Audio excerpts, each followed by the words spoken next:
Hi friends, good evening, and this is your host Ankit Khanelwal joining you from Delhi, India. And we have Alexander Starr joining us from Canada, and we have Rakesh Krishnanji joining us from Hong Kong. Good morning to the world, and good morning to our viewers, and welcome to IBM TV Medical Friday with Doctors. And as usual, we have a great lineup of doctors today as well. It's just that we have a spike in India. I mean, cases are growing 10% every day. From now onwards, and then we are also, getting more than 50,000 cases every day since past 2 weeks.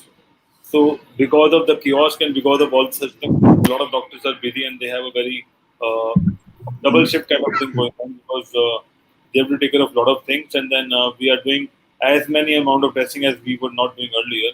So a lot of things going around. We are working on a lot of plasma banks, working on special COVID facilities. We have, I'm not sure about the world largest, but we have the Asia's largest COVID facility, which have around 10,000 beds in a single under a single roof.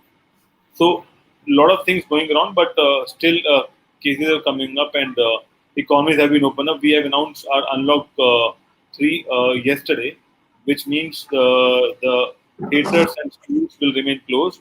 So whether metro stations and metro trains, but most of the majority of the things are open. There is no sports events and there is no movies as well. But rest, everything is fine. People are going back to work. They are going back to work. Alternatively, working from home. 30% of the staff working from offices, but still there are a lot of cases coming up. So a lot of precautions going around, but it looks like, as per the data available by one of our premier institutes, All India Institute of Medical Science, that there will be a downfall sometime in end of August. So we are all hoping for the best, and that's the story from India. How about you, Sasha and Rakesh ji? Hong Hello. Kong is sorry, Sasha. After you, Sasha. Go ahead, Rakesh, please.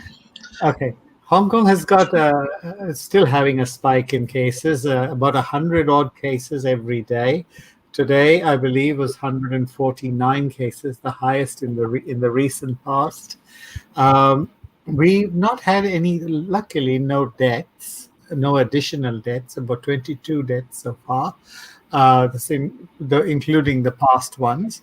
Uh, so we are very careful. I am taking extreme care because I am scheduled to leave for New Zealand in about about 8 weeks.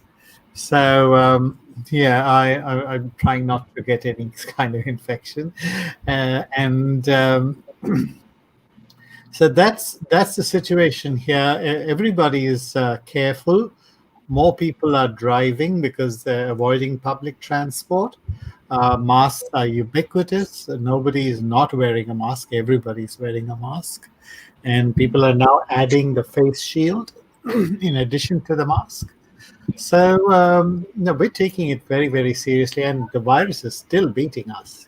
So uh, I think we've got to give this virus a great deal of respect. I see that that's the same thing that's happening in even from Auckland to Sydney. A gentleman who got off at Sydney was tested positive. So from New Zealand to Australia. So uh, this virus has a bag of tricks that we haven't seen the bottom of yet. But Rakesh, ji, what we have, feel in India and whatever the news are coming up, people are little careless now because they think that they have been to that virus and they have been contaminated and all this stuff. So they are little careless, and I think that is also a cause of problem because I know that they have to go and work and all this stuff, but if people are careless around the world, I think we have an extended life for virus.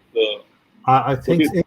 in Hong Kong and in the advanced the economies where there is a social security net, there is more likelihood of laxity, I would say. But I really feel sad in India because it is a question of whether you eat or whether you eat. You have you're between a rock and a hard place. So The light at the end of the tunnel is that I saw Mr. Chahal, the municipal commissioner from Mumbai, talking about the number of new cases plateauing and flattening down. But what is happening is in the metropolitan regions, whether it's the national capital region or the Mumbai metropolitan region, there are pockets of infection that still go on. So they are still keeping public transport restricted, and malls are opening up, I understand, except restaurants. Yeah. So yeah, this is what I've come across from my contribution to whatever I've come across, and I just I'm hoping that we will some kind of vaccine will will sort of kick in. Really hoping for treatment to come in. It is terrible because I wanted to go with my wife to New Zealand, but there's quarantine on the way in, quarantine on the way out, which means 28 days of quarantine. You really get stuck in terms of when there's somebody working, it's impossible for that person to move or make a quick trip overseas. So I will be going alone to New Yeah. Zealand. Okay. I think it's worth Hey, anything. Nick, hey, folks.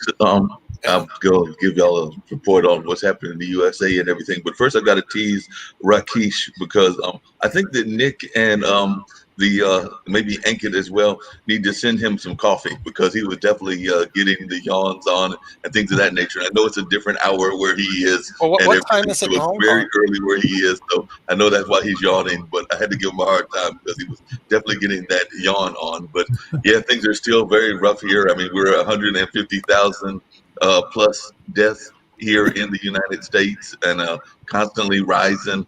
Folks are, I think a lot of folks, I'm seeing more masks, so more and more people are taking it seriously. I am seeing some people wearing what you were talking about, like the glass shield and things of that nature. Not many, but we are seeing a few of those that are wearing those that are trying to get double protection versus the single protection. And in terms of the mass transit, because I'm a mass transit person, they are all of the buses are free and they're having you enter from the back so that you don't have that much interaction with the driver, and they are trying to limit the amount of people that are on the bus. So they're trying to keep it to like somewhere between 10 and 15. So they are trying to limit how many people are actually on the buses in order to try to stop the spread that way. And so I can say that they're doing that. And even in the convenience stores, we are seeing more of the plexiglass kind of things coming up and things of that nature. We're moving from here in North Carolina from the more like the medium kind of stages, stage 2 or stage 3, something like that. And in that case, that means that the restaurants are opening up and the bars and the things of that nature. And that being said, a lot of the folks are being stubborn when they go out, and they're not necessarily wearing the mask as they should, and they're just so glad to get out into the public, and they're not thinking about the fact that they are younger, because a lot of the folks that are going to the bars, not saying all, but a lot of the folks that are going to the bars are younger and have that kind of attitude of, I'm young, I have no fear in the world and things of that nature. We know that that's oftentimes what happens with our youth, that they have that kind of attitude that they are in unconquerable, no matter what the disease may be doing around the world. And they know that they are victims that are even their age that are in there, but they just kind of have that kind of attitude. So, and then you've got some of the folks that are just going to be stubborn no matter what. They've got that kind of spirit that America has where, they don't want to be told what to do or be forced to pay certain amounts of money and things of that nature. It can be a wonderful spirit here in America, but it can also at times like this be something that we need to get away from because it doesn't help the cause any. And getting caught up in political divides, which are also not helping, are another issue, because there's political divides. And this virus, like any illness, I don't care whether it's the coronavirus or whether it was AIDS in the past, really doesn't care about your political party, your race, your creed, your religion, or any of that other kind of stuff. And we just need to be very mindful of what's going on and very protective of all of our fellow citizens. So I think that we in America need to do a better job. I know one of the things that Nick has talked about is that, we are oftentimes very stubborn and have that pride of American pride, and we're not doing the kind of things that other countries have done. And when they and because of that, that's why we're leading the amount in deaths and things of that nature, whereas other folks are actually following the rules and doing what they're supposed to do. And while, Rakesh, you were talking about numbers in the hundreds, we're talking numbers in the, like I said, around 150,000 and things of that nature. So I do find that a lot of the places around the world, whether it's Australia, whether it's New Zealand, whether it's wherever, are doing a better job of actually trying to follow the guidelines that are being given to the world, actually given to the world, not just by medical professionals here in America, but also medical professionals around the world. So definitely, I would urge more and more people to actually listen to what folks are saying and to follow these rules and everything. So, like I said, that's what's going on here. As far as I know, I do see the numbers because I follow them all the time, going steadily up and things of that nature, whether it's the number of cases or the number of deaths. So we need to do a better job. And if we're going to be a true model to the world, we need to actually be a model to the world in this as well. I do know it's going to be interesting that two of the hard hit states are actually also about to be hit by a storm. So it'll be interesting to see how that plays in the how things are done in terms of treatments and things of that nature. But I do see that Hurricane Isaias is heading toward both Florida and North Carolina. And as many of you know, those are two of the harder hit areas in the current way of the number of the reporting of the coronavirus. Like I said, New York was the epicenter there for a while. They seem to have calmed down. Of course, there was many cases out in California. And I think that they may, Nick can correct me if I'm wrong about this, but I think that I heard through friends of mine that they were getting ready to go into a second intensive shutdown. So going back to like stage 1 and things of that nature. So that's what I would say about what's going on. Nick, you want to chime in?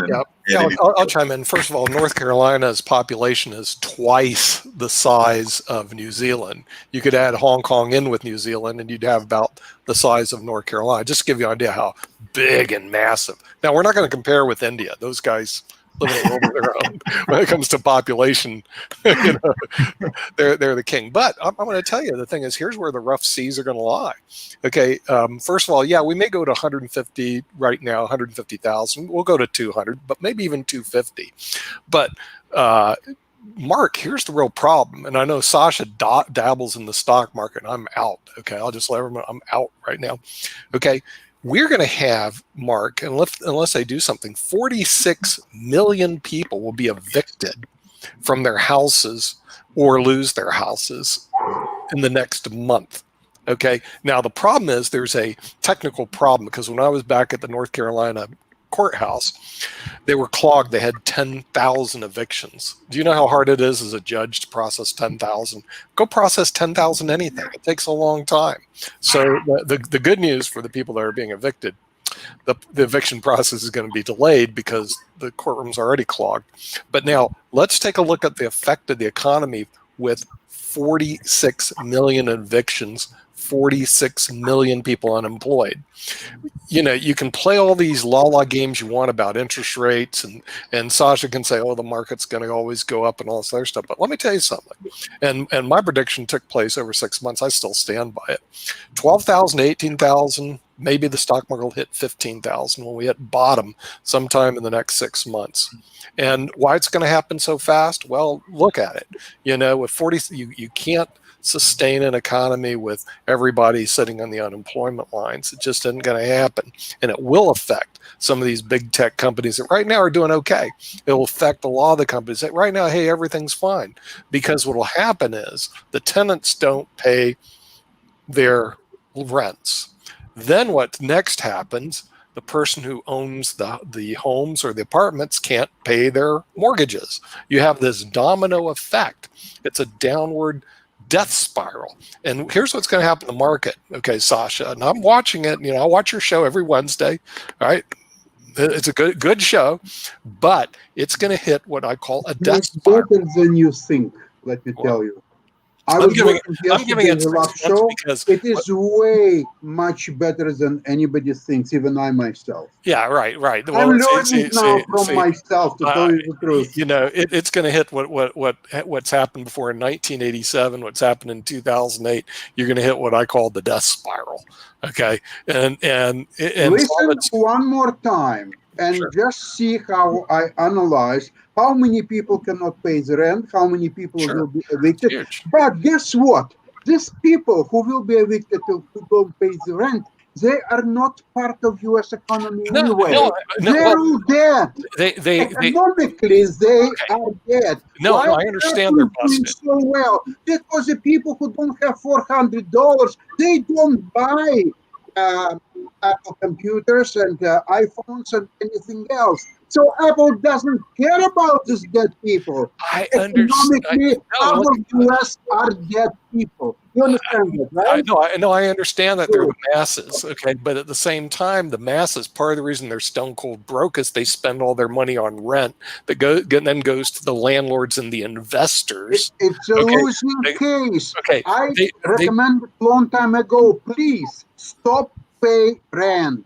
okay, right. Please Well, stop pay they're going to mortgages. have to do It's it. a losing proposition. Right. You have no equity. Even if you have mortgage and you have some Yeah. kind of a building I or like whatever, Alexander's idea. you Can have we no stop equity paying rent? long And time can we stop ago. paying electricity too? Well, Because right now, the we electricity have is the other thing. let's go to China and Absolutely. Hong Kong. One by one. Hong Kong has an issue. Just a quick thing. In New Zealand, no, this is not so much to do with Hong Kong, it's more about New Zealand. The government announced a 3-month moratorium on mortgages and rents Sure. and evictions. Right. You know, and that sort of gave people time to get their bearings. They did the same thing here, Rakesh, except it expires this week. And Congress can't come to an agreement. And Congress has bailed out the market, the stock market, 3 times already. It's trillions of dollars. Okay. And now let's say they're not going to bail it out this time because the Democrats, Republicans are fighting. What you're going to see is a big meltdown in the market. I mean, it's going to be, okay, take what we're sitting around 26,000, chop 10,000 off.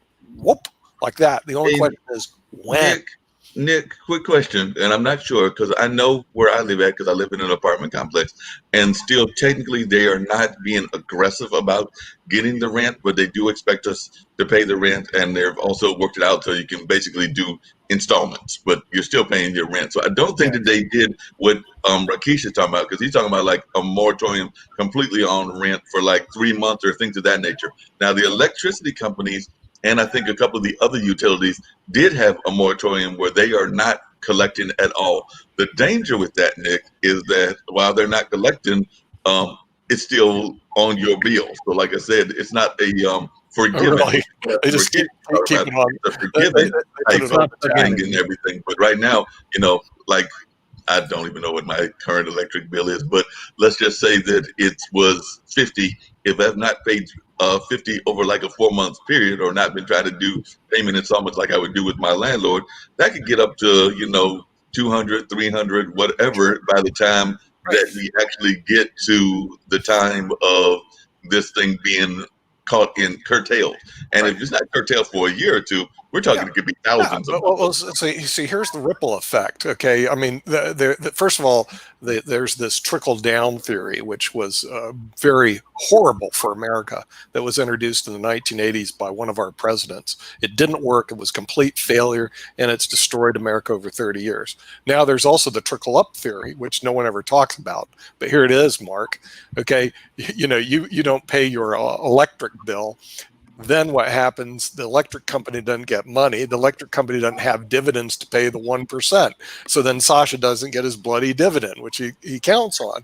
And so ultimately it's going to affect Sasha, you not paying the electric bill. And that's going to take the market down. So my prediction is, and we're going to discuss this on Business Monday for those who watch IBM TV, experts from all over the world, economists from all over the world, but no one likes to stick their neck out too high because you could get cut.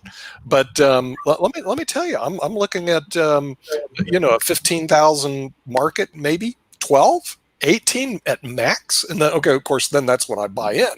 Sasha, I turn around, I go all in, poof. Okay, but because it'll come back. I mean, I have no doubts. But at the same time, right now, it has been artificially supported by our government policies, which are about to end, and everything's going to collapse. It's going to be hell, fire, and damnation. So we need good news. We need a positive person. Oh, Ramesh has just arrived.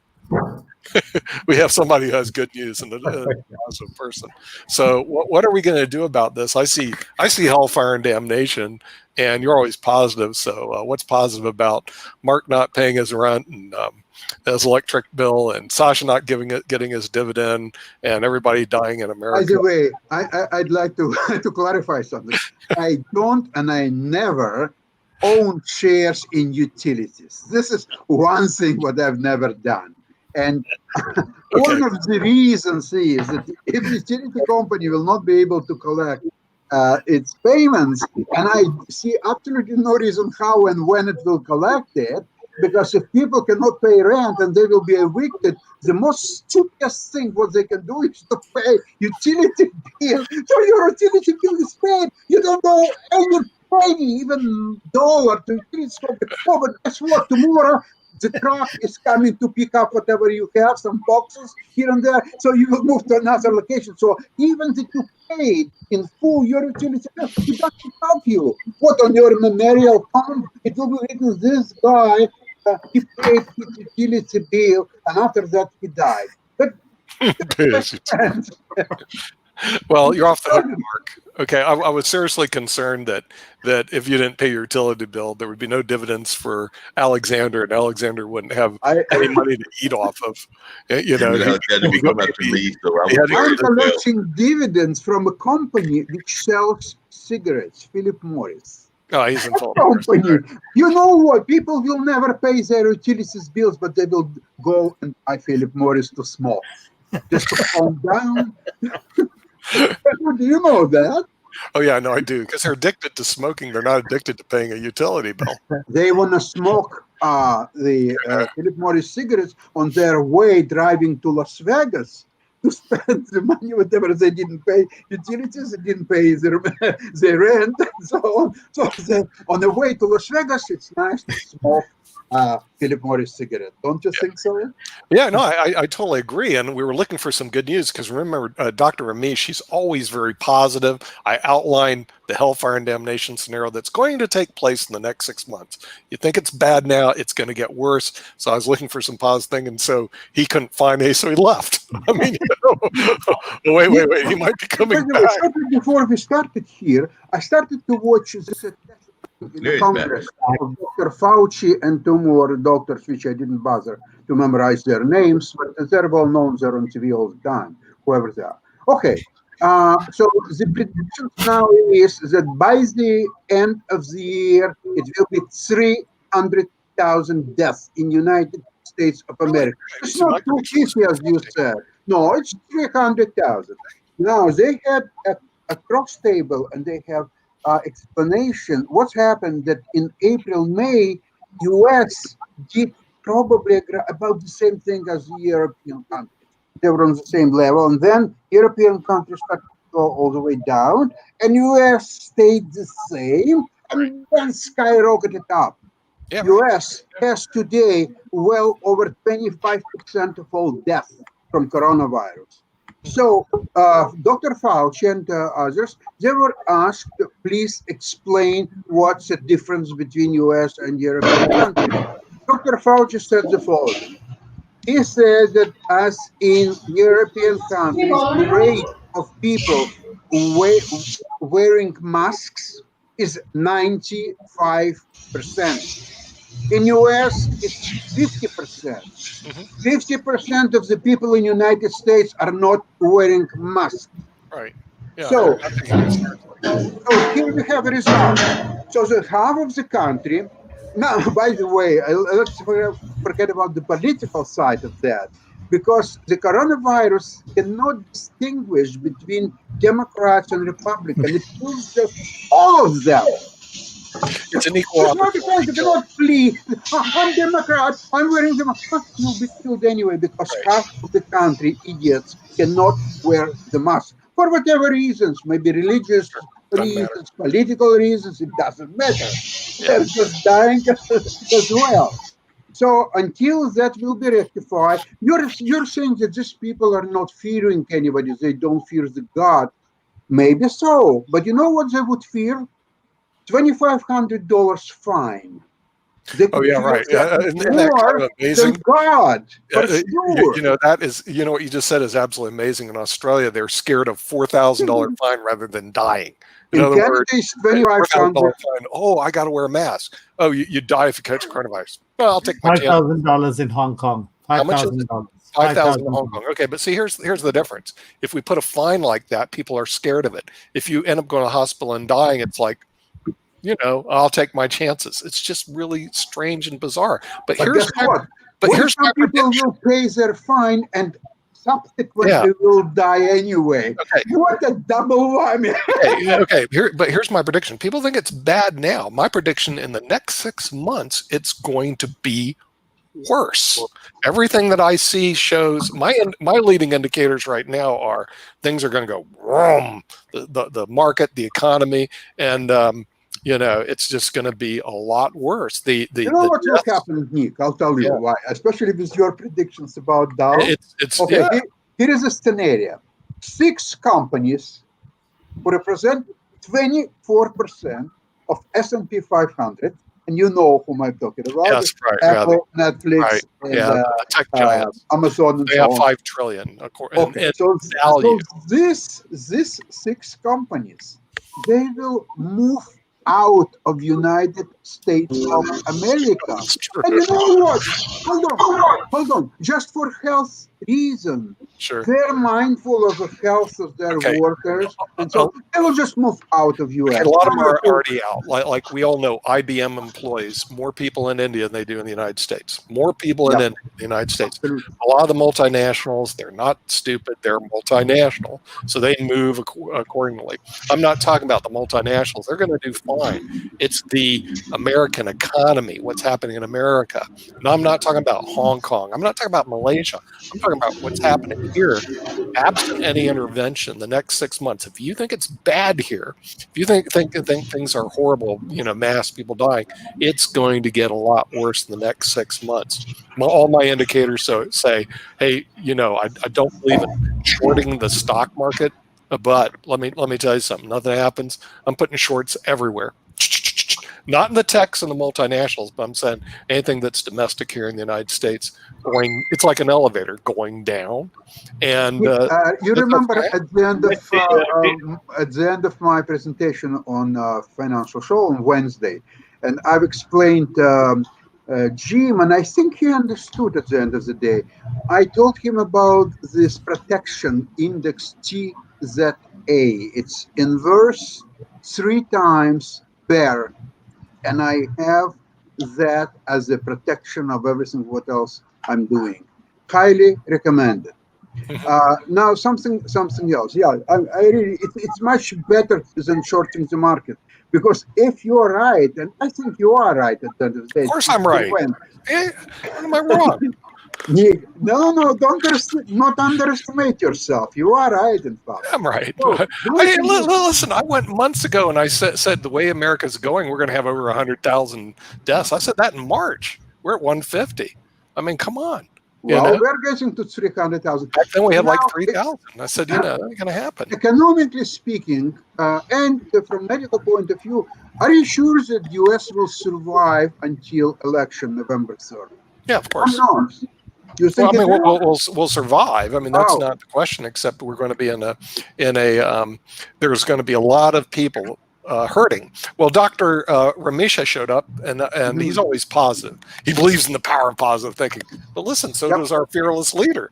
The power of positive thinking. A lot of cases, the coronavirus doesn't give a rat's about that positive. So, Dr. Ramesh, what is the positive thing that we can get out of this? 150,000 deaths, 46 million people are going to be kicked out of their homes or be evicted in the United States. I mean, it's a small number for India, but big number for the United States, 46 million. Can you imagine evicting all the people in New Delhi? I mean, that would be like awful, wouldn't it, you think? So give us something positive we're supposed to be doing over here. I personally, first of all, good evening to everybody. I would like to tell that actually we have to, this is a time to rethink about our life. We are always discussing about we are improving. In what way, we don't know, because each and every day we are only thinking about money and power and making our own life safe. That is how the world moves forward everywhere, not even in US. But don't you think that actually, even in our education or in our overall thoughts, because what we were yesterday, because we are, the corona has forced us to think about so many things, our relations, we were thinking that we were having no time, but we know now that we have enough time for our life. So something like that, actually living in just forget about the exploitation of anything and think positively. Whatever is needed for you, that only you will accept. That kind of thought process, I think that we need to inculcate. It has to percolate down right from the top of a family to downwards, and this is the way we have to educate our children also. This is the right time, I think, that actually people has to, then at least in the future generation we can expect some sort of, because only thinking about business, only thinking about my time is only for money, or that kind we are actually trying to improve our relationships, our personalities, our attitudes towards the mother earth, our attitude towards others, our neighbors. This, I think, we need to very, very seriously think in this juncture about these aspects. The other aspects, definitely based on this, we can build up. What do you think? This is my No, opinion. that's a very interesting thought. I mean, Yeah. it's running counterculture to a lot Yeah. of the people in the United States of America to actually Yeah.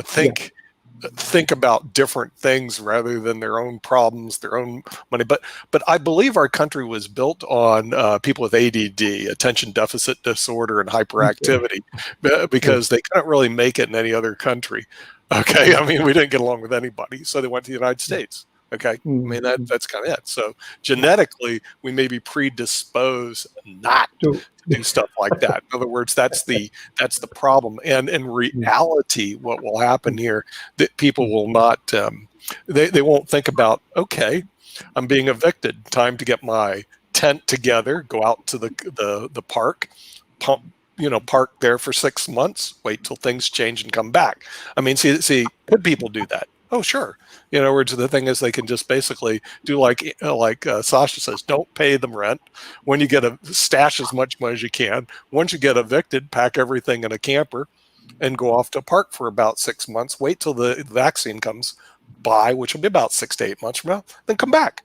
Okay, Dr. Ramesh, the problem is Americans don't think that way. See, what they're going to do is they're going to wail, we're going to cry, we're going to gnash our teeth, we're going to fight, we're going to do anything, we're going to complain. I mean, it's just going to be a whole different cat over here. And so the thing is, the peace, love, and tranquility. That's not what made America. I don't think. You know what Americans need? I think I just found out. They need corporal punishment. once corporal punishment would come to America together with $2,500 fine. If you cannot pay for your fine, then corporal punishment comes in. You know what? I think I would start believing America at that point. I love Russia, okay, because by the way, it's a Yeah, beautiful yeah, country. yeah. But see, the That's thing is, the Russians have a different whole culture also about stuff like this. They go like, yeah. okay, we're just gonna whack you side of the head and we'll send you the gulag if you don't, you don't obey. I mean, but we do have a different, a whole different culture here, and that's the reason we do lead the world in I know. coronavirus cases, because we believe in freedom, and I'd Yeah, rather die than pay a penalty, a fine. Seriously, I mean, things like that. So you're fighting. I don't know, Dr. Ramesh. You ever come to the United States at all? Have you spent time over here? yeah. I have visited many times. My sister lives there. Oh, So, your but sister she's lives there. in Where the does she live northern in the Kentucky, U.S.? Where? in northern Kentucky. Okay. Cincinnati is there Okay. downtown. Yeah, I know the So area. Yeah, in last in Cincinnati. 2017 Right. April, also 45 days I was with her. Her Oh, son's really? Okay. Did you wedding. notice? Did you notice the culture here is a little Yeah, different? I know. Okay. And Okay. All right. I because why I'm telling this, because we have so many patients from US. Yeah. So they come for chronic lifestyle disorders in Ayurveda Shala in our institution. So whenever I get time, I educate them to think in, but they tell me this is the situation in US. So they are all under pressure. They have Hmm. to run for Right. their life. They have to run for their, Oh, yeah.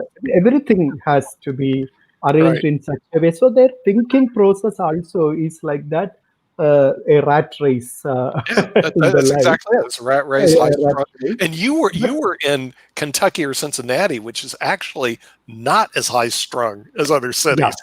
That's a laid back I know. city. So I know, that's kind of but I interesting. have visited Chicago and New York, where Yeah, I saw. Chicago, New York, right? I've seen this, Yeah. but I was surprised when I mean to see that there the mask usage is very less in US. 50% people don't use masks Right. because I was just surprised to see that, because that's I mean, lack of awareness is not at all there. So they should be thinking positively about their health, and they should always think about, at least I should not spread the disease to other people. So that kind of culture, definitely we need to inculcate.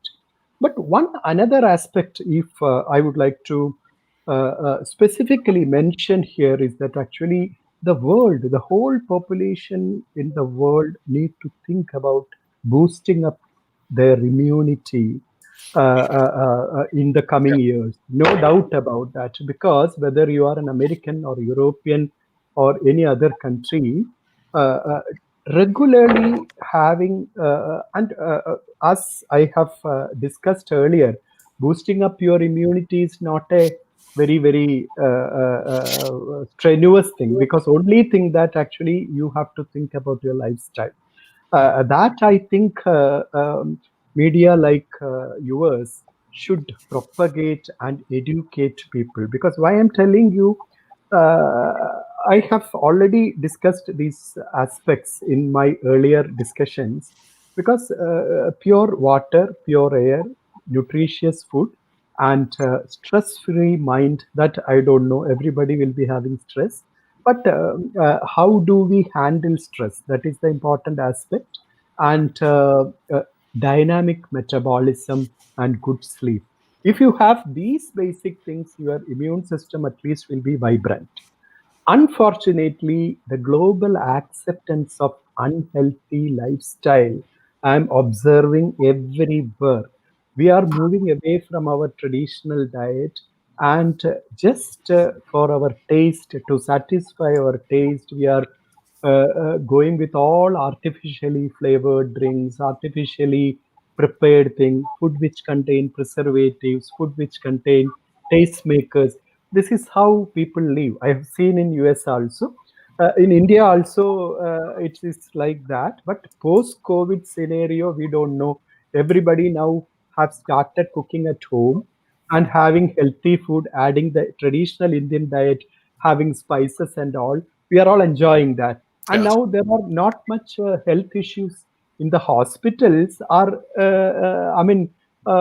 having lot of COVID patients, but the heart-related issues and other issues have definitely come down. Many, if you see all the cities, we can see. So this is an important aspect that US and all other countries, we need to think about it, because we cannot, according to me, my little knowledge, always we when you read about vaccines and other aspects, uh, vaccines are, of course, we can expect vaccines, and vaccines can do a lot of good things for the whole population.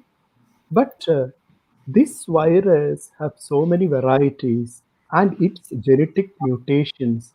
We don't know how far in a practice, because in the lab it may be effective, but many a time we have observed that once it start using in the populations, many things we come to know only at that time, whether the vaccine is really working or I don't know. I don't know, because so depending upon vaccine is one aspect. Definitely, we are positive about that, but believe in your own body and your own mind, and boost up your immunity.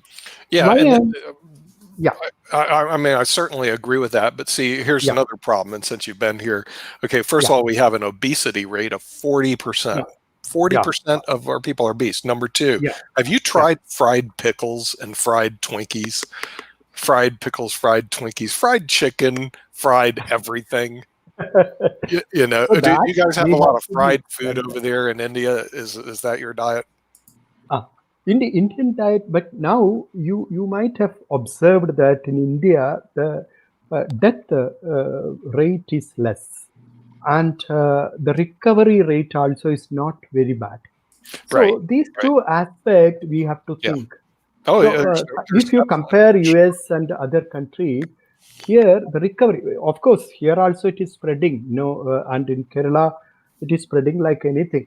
But the death rates are less, and their recovery rate also is good. So maybe the lifestyle and the diet they are now following, and of course the traditional systems also to a large extent helping them, especially in Kerala. I know that actually lot of people take these traditional medicines in order to improve their immunity.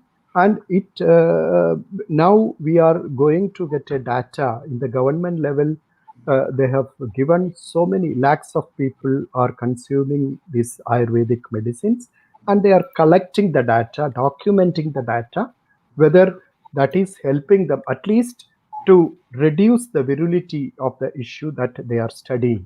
So Mhm. that report, if it comes, definitely that may give an answer why these people are not very much getting an aggressive form of this disease. Mhm. This is in a nutshell. I would like to. Yeah. No, no, Yeah, no. I think what you're saying is spot on. And one yeah, problem that we have, Dr. Amish, in this country, we do yeah, not have a lot of leadership that press what you just said. In other yeah, words, maintain a healthy diet, healthy lifestyle. yeah, Uh, yeah, I mean, that stuff is out, it's almost out the door. Around here in the South, especially if you go further in the rural communities of North Carolina, e- everything is fried, and frankly, everything's fast and everything's unhealthy. I mean, seriously, in other words, you can go down the street, you won't. My wife, we moved in from Seattle, so I was in Seattle, different culture. Moving into North Carolina, and when my wife came out, first thing she goes, this place is a little backwards. She said the best restaurant's a Cracker Barrel. I was good. You got to be kidding me. And when I came yeah, here, I found out she was right. It was like fried food everywhere. People were obese yeah, everywhere. And it was, everything you said, nobody practices. I mean, not yeah, nobody, but a huge percentage of the population do not practice. yeah, So that doesn't surprise me.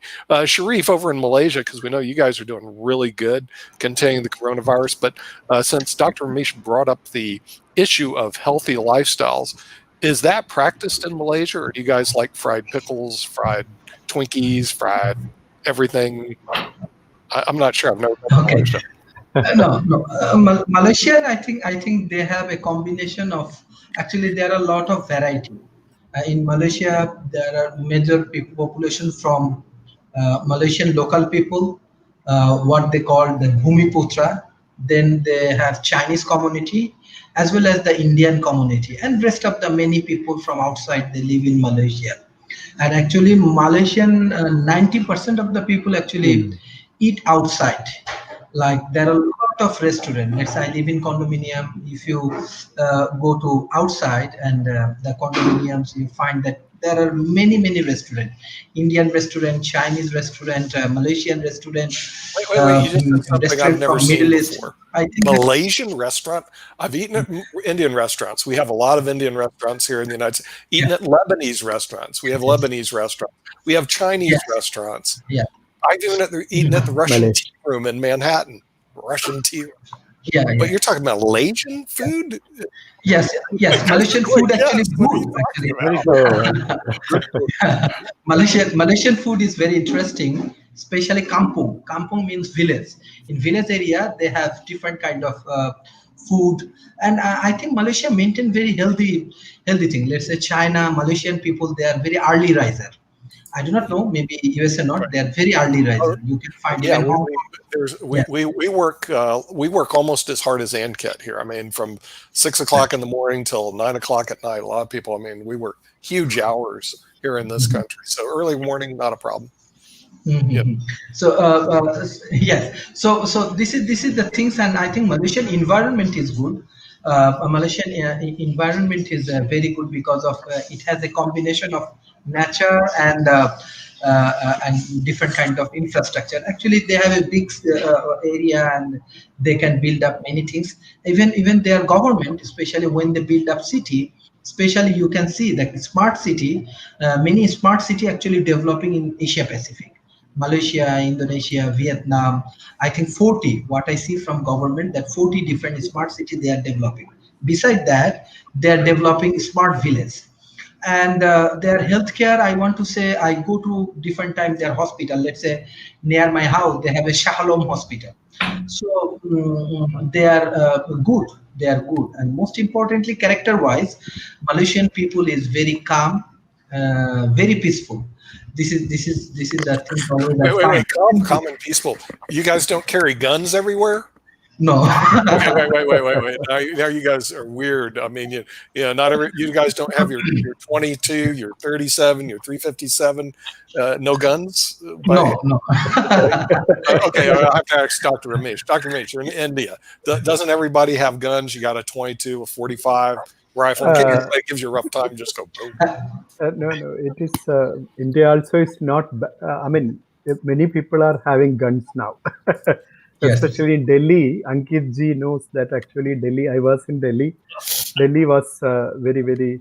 Many people have guns, Right. and lot of So, riots also. Yeah. I just wanted to change the statement. Not many, but few people have guns now, basically, because we have a big population, so we can say few have guns. One thing you can understand.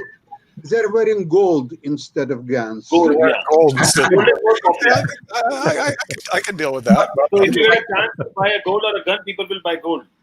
Yeah. Yes.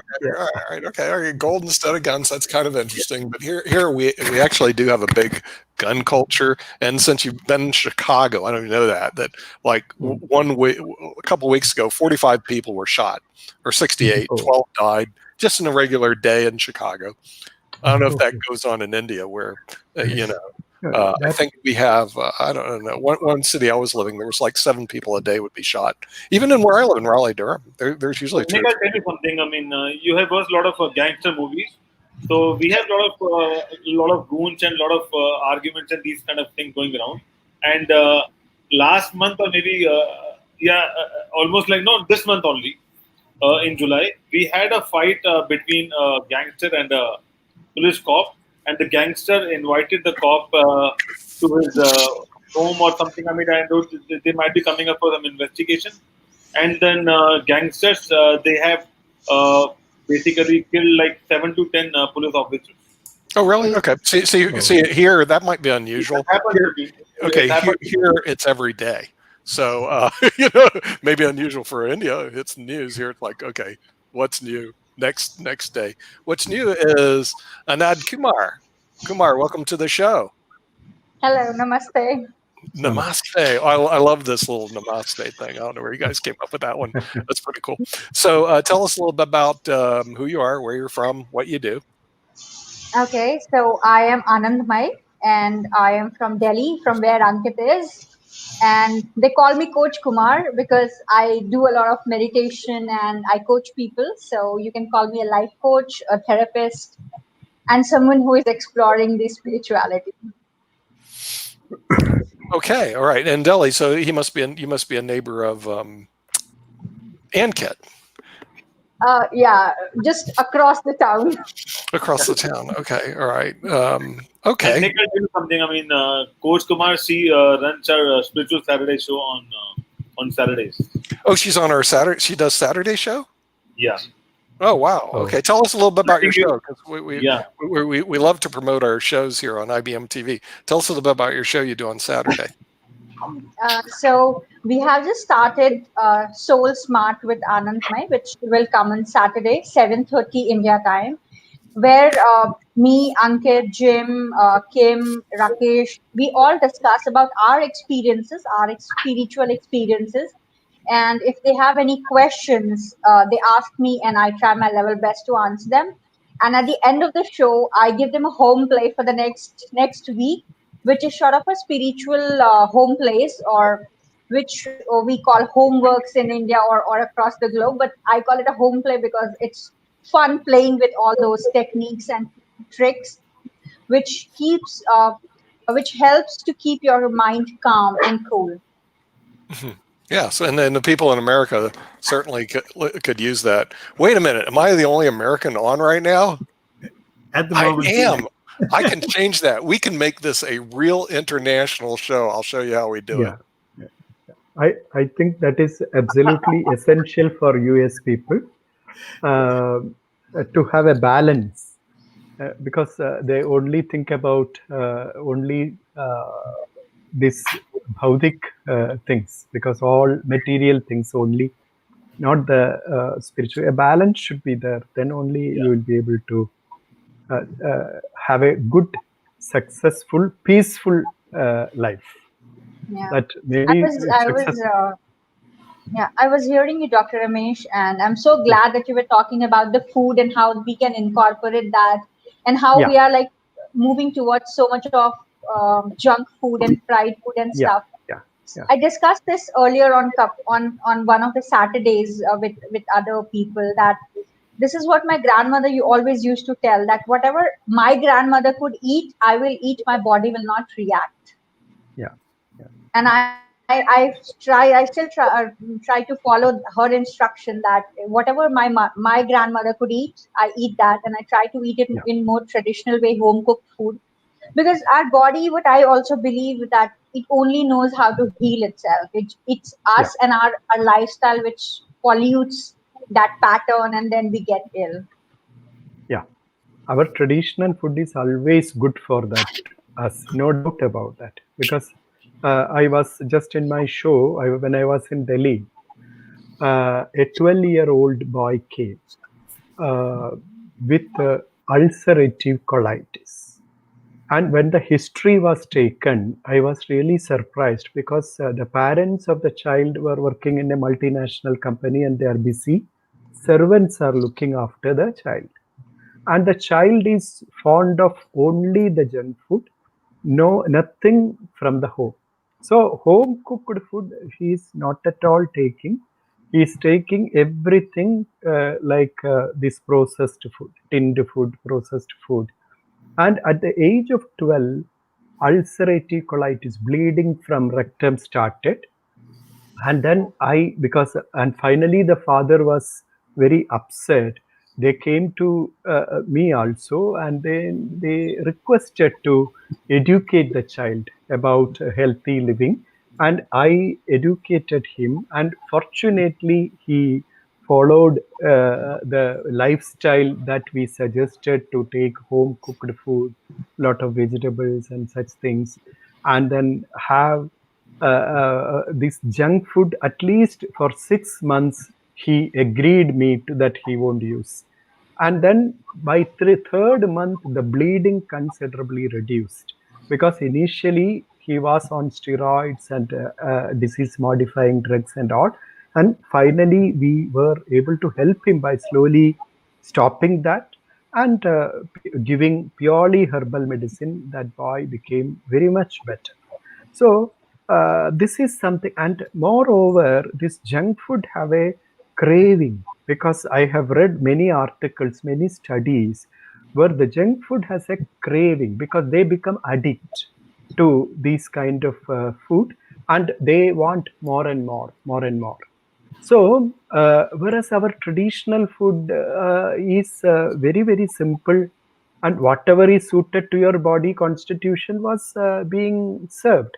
So, that kind of culture, I think in US also, everybody has to, at least I told you, my sister has started living like that in US, because they also used to, their children also used to take all kinds of junk food and microwave it and use it. But that, at least home cooked food on a regular basis, it's a healthy way to improve your immune system and at least to resist these kind of diseases which don't have any cure anywhere. Yes. So, Dr. Ramesh, I just wanted to mention a couple of points that I think because of the media influence, people are taking or having a lot of food. Secondly, when we talk about globalization, globalization doesn't mean doing business globally or doing studies around the world or exposure and all those stuff. Globalization also means cross culture and also sharing your food and other habits to the world and also accepting those habits. And that's why because of and you right now in life, everyone wants to have experiences of the life basically. Yeah. People want to do food experience, and during the lockdown. During the lockdown around the world, I'm not sure about a lot of countries, but I mean most of I had a word. I got a chance to talk to almost like people from 50 different countries during the lockdown, maybe more than that, and everyone is talking about food because they're Yeah. at home. They wanted to have good food and they wanted to cook food, and this time they have realized that they can make anything at home. It's not Very, rocket, very. but the I problem is that, when we have to have food experiences, we would like yeah. to taste foods of different countries, and Yeah. it's not Yeah. possible to have or to develop those foods in your home. That's why people Yeah. go outside and have those foods. But Yeah. the Yeah. but what I'm trying to say is that we have to make sure that we have to open up or we have to support those restaurants who provide high quality food, Yeah. Good which is not required for microwave, and also they make sure that, or maybe some kind of a guidelines whether if someone is producing a food, there should be a list of ingredients and how they're cooking it and what else is there basically, so that after reading all those things, if someone wants to have it, that's their option. But people, after reading all those things, a lot of people might say no, that I don't want to have this food because this food has this much amount of carbohydrates or proteins or maybe cholesterol or things like that. So it's I think it's more about awareness, because you can't stop people eating food, but we can Yeah. just adding more awareness to it. We are working on a Aware. health cafe Yeah. on IBM TV. A health Yeah. cafe is that will talk about fruits, and every Yeah. fruit is having one brand ambassador, and how we can create a lot of different recipes using those fruits Yeah. around the world. Yeah. So we are working on that. But I think it's more about sharing good information, and the important point which you mentioned is that we have to avoid microwaves and we have to Yeah. try to have healthy food which is fresh. You can't keep food for like 2 days and then you can microwave and then have it. So I think that is more important. But rest, I appreciate whatever you said here. Yeah. At least in India, I always tell that eating an apple a day keeps the doctor away. But actually, in India, we should change it to uh, uh, eat a gooseberry, avala a day, that keeps the doctor away. Because avala is such a nutritious thing in India. Yeah. But Dr. Ramesh, you also know that we can't say that 100% of the amlas, gooseberries, or Yeah. 100% of apples are healthy, Ah, because you know what's happening in India basically. yeah, yeah, yeah, yeah. That genetic engineering and so many things are happening. Yeah, so But we have to. I would like to, because in pre COVID scenario, I am borrowing the words of WHO Director General. The change, the shift from communicable to non-communicable diseases. Has happened. This is the major concern of 21st century. And three reasons are there. One is the, I mean, unplanned urbanization. Second thing, global acceptance of unhealthy lifestyle. And the third thing is demographic aging. These three things have completely changed the scenario in the health sector from communicable to non-communicable disease, lifestyle disorders. Whereas now in post-COVID scenario, the demography, we don't know what is going to happen right now. And of course, the global acceptance of unhealthy lifestyle also is going to change, at least in certain areas. People will be more cautious about food. This is what I feel. And urbanization, definitely, we all are thinking. I heard that many people from the world have left the cities and they are now trying to settle down in village areas. So this is a kind of, so the total global scenario or global picture is changing. So post COVID, what is going to happen? We don't know. We have to actually see that, and accordingly, each country has to frame their policies. But definitely, our immune system has to be who's in each and every country, right from the children to the adult people. They should keep healthy, and they should need not depend upon any medicines and such things.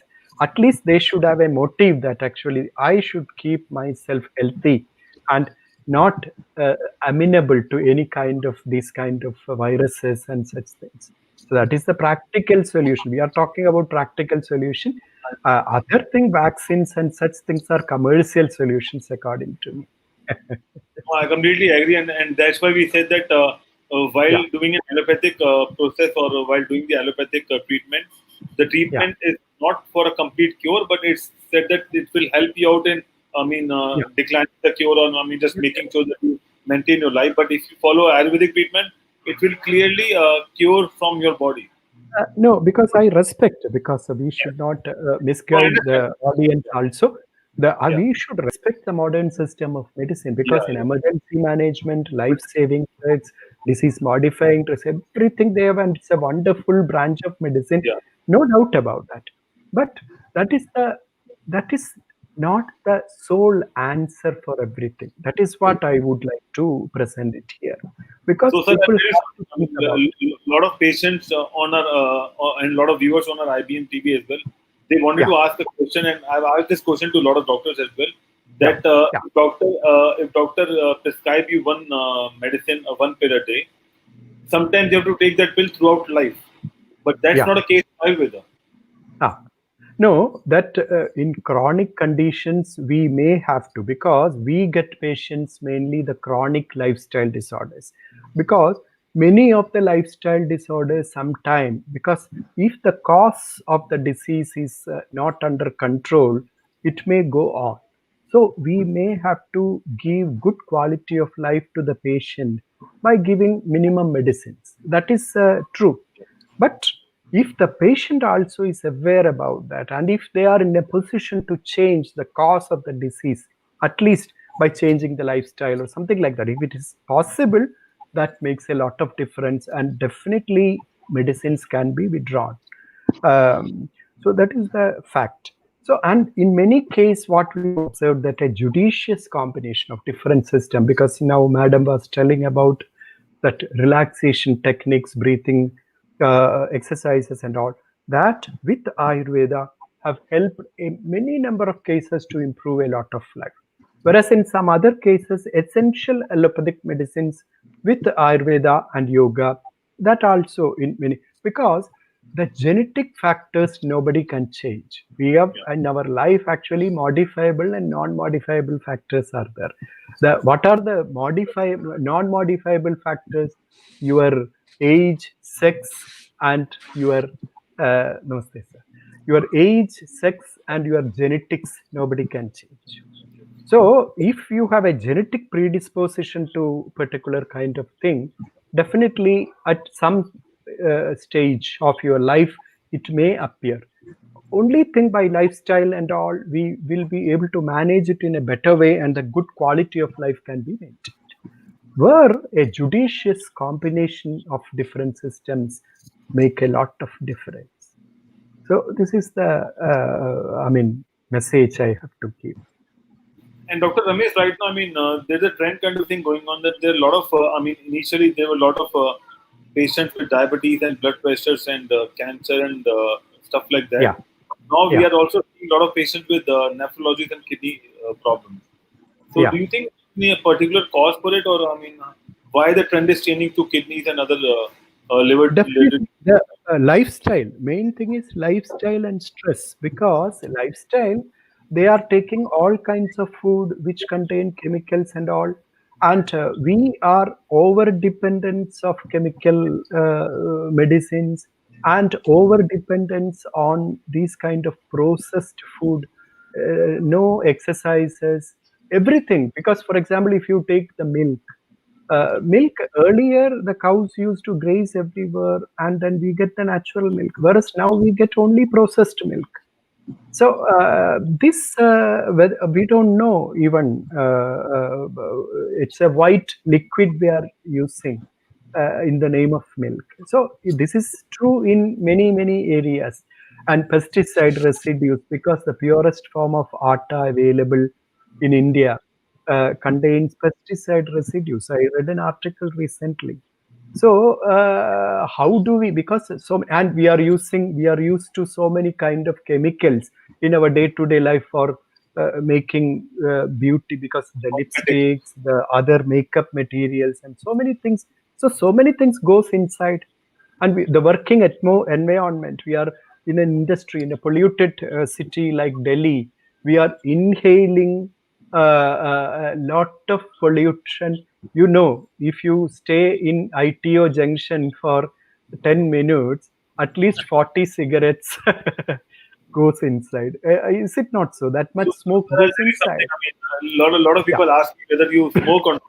So I said I don't smoke, but indirectly Yeah. there is a lot of smoke in our Yeah, society. yeah. If you are in Delhi, you need not smoke. Kenyans are passive smokers. Yeah. Yeah. So all these are a factor for making, and that can make mutations inside, and there can be genetic issues. And So, of course, let's start about talking about milk, because milk is something which consumed by everyone around the world. So yeah, let's see what Sasha and Sharif and Lynn has to say about the milk thing. Because in India we have processed milk, and then we have bottled milk, we have open milk right from the dairy as well, and then we have packet milk as well. So we have different varieties of milk in India, but we are not sure that milk quality is 100% pure, or there is some kind of adulteration in that as well. So Sasha, what do you think about milk you have in your day-to-day life in Canada? What do you think about life in Canada? No. What milk you consume on day-to-day life in Canada? Milk. Milk? Yeah. Milk? Really? Yeah. Okay, okay, I don't drink milk. I just add it to my coffee, and Okay. it's a lactose-free 2% milk. That's what I'm using. Okay. That's about all, and I just use it for Is coffee. it powder milk or is it liquid milk? Sorry? Is it a powder form or a liquid form? No, liquid. Liquid form. Yeah. And you'll get a gallon of milk basically every week or so.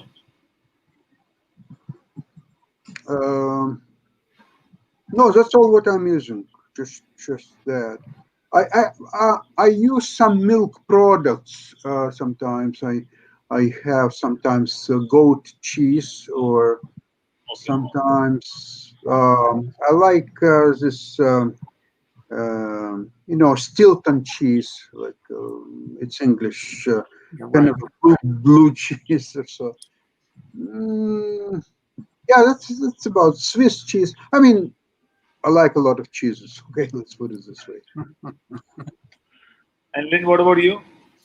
Well, we sort of have gotten off of regular milk. We use cashew almond milk, which is a protein milk. I don't use, as opposed to people in the rest of the world who love to put milk in coffee. I never have. In fact, when I moved into a house 31 years ago, I was using sweetener, Sweet and Low, and I had 2 weeks to get the place ready. I ran out of Sweet and Low and started drinking black coffee. My wife said to me, "Welcome to the club. You finally know what it tastes like,"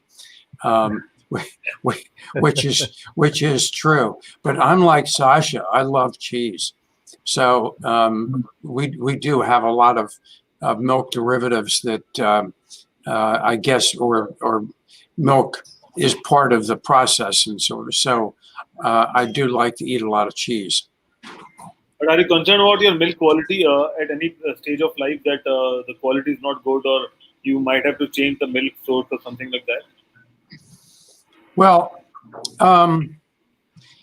I didn't think there was as much protein as I could get out of the cashew almond milk. That was one reason why we did it. Secondly, I have a friend who visits from California, and he sort of got me onto drinking. I haven't looked up whether it's better than regular milk, but I don't think you have as many chemicals in the almond milk and the almond cashew milk. So I think that's good. That's sort of why I did it. And I like the taste. I mean, it's good. So. Yeah. What about you, Sharif? Okay. Malaysia, Singapore, one thing happened. Let's say Singapore, 90% of their product, actually, they have to import agro-based product, their food. Malaysia, even they are actually buying agro-based product from outside. Milk, even meat, and this kind of things. Actually, Malaysia actually buy from New Zealand, Australia, this kind of country. Quality-wise, definitely it's good. There are different varieties like liquid milk. There are even many varieties. Actually, you find many varieties and many things in Malaysia. But price-wise, I want to say maybe agro-based food and these kind of things. Maybe it's a little bit of expensive compared to other countries. Singapore definitely expensive, but here government they always try to manage these things, especially in COVID-19 period. I just want to say not only milk, everywhere they try to control the price. But last few weeks, 1-2 weeks, it's my observation, a little bit of increasing. Maybe it's a global production decreasing, and that is the point. But here Malaysia, China, even from India, Bangladeshi people, they have different farming and agro-based initiative. But definitely they have to buy many agro-based product from outside Malaysia. So, Sharif, is milk costlier as compared to petrol and diesel in your country? No, if I compare in between Australia and Malaysia, I want to say definitely it's expensive. If I compare the quantity and other things, that is the things. But yes, Malaysia has their own. They are actually well producers. Actually, Malaysia do not well related issue. Even recent year, actually, well price decreasing. So yeah. And what about Bangladesh? I mean, I think Bangladesh and Indian, they use same kind of milk. Yes, Bangladesh actually, what can I say?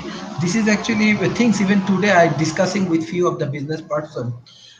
My understanding that we have to grow ethical business environment. Like example, Malaysia, in any restaurant and anywhere I go, and I know that they're maintaining quality. They will not give us any food related problem, and it's a very big problem. Suddenly you can see that Malaysia restaurant goes shut down because like here local inspection team come and they inspect the restaurant, and if they find anything wrong they shut down. But country like Bangladesh, maybe you can share more things from India, but there, yes, there are many good business organizations, let's say Square Group Food and Beverage, Aki's Food and Beverage. They are good. They are trying to maintain quality, but this is not everything. There are many small, medium enterprise, many things. Uh, I want to say that ethical business practice must need to enhance in Bangladesh.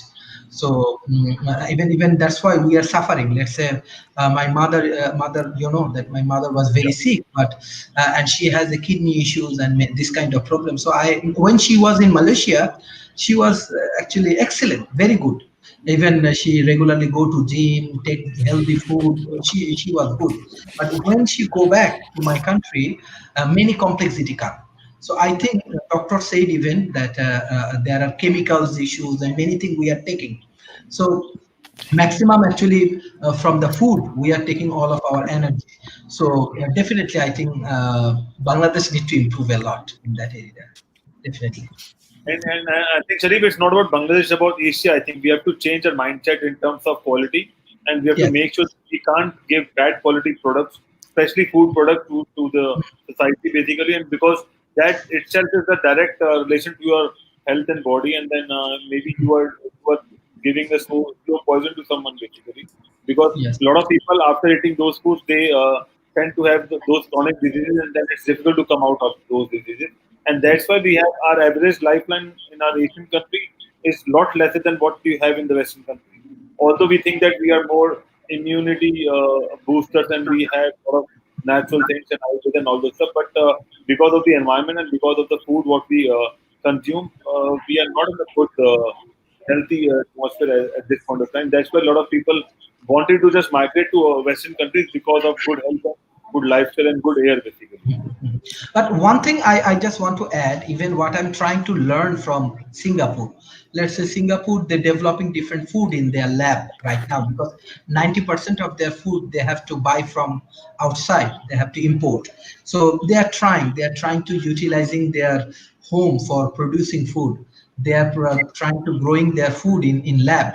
But this is one of the question. I think there are many experts in this show. They can give proper answer. But in subcontinent, let's say India, Pakistan, Bangladesh, what I can understand that they have traditional methods of producing food, right? Like for rice production, fish productions, meat production, they have traditional like methods. And I can remember because in my where I grow in Rajbari, and we have a very big like farming house. So what I can remember, even example Bangladeshi food, I'm sure I visited India. Indian food, let's say mango, it's a very tasty.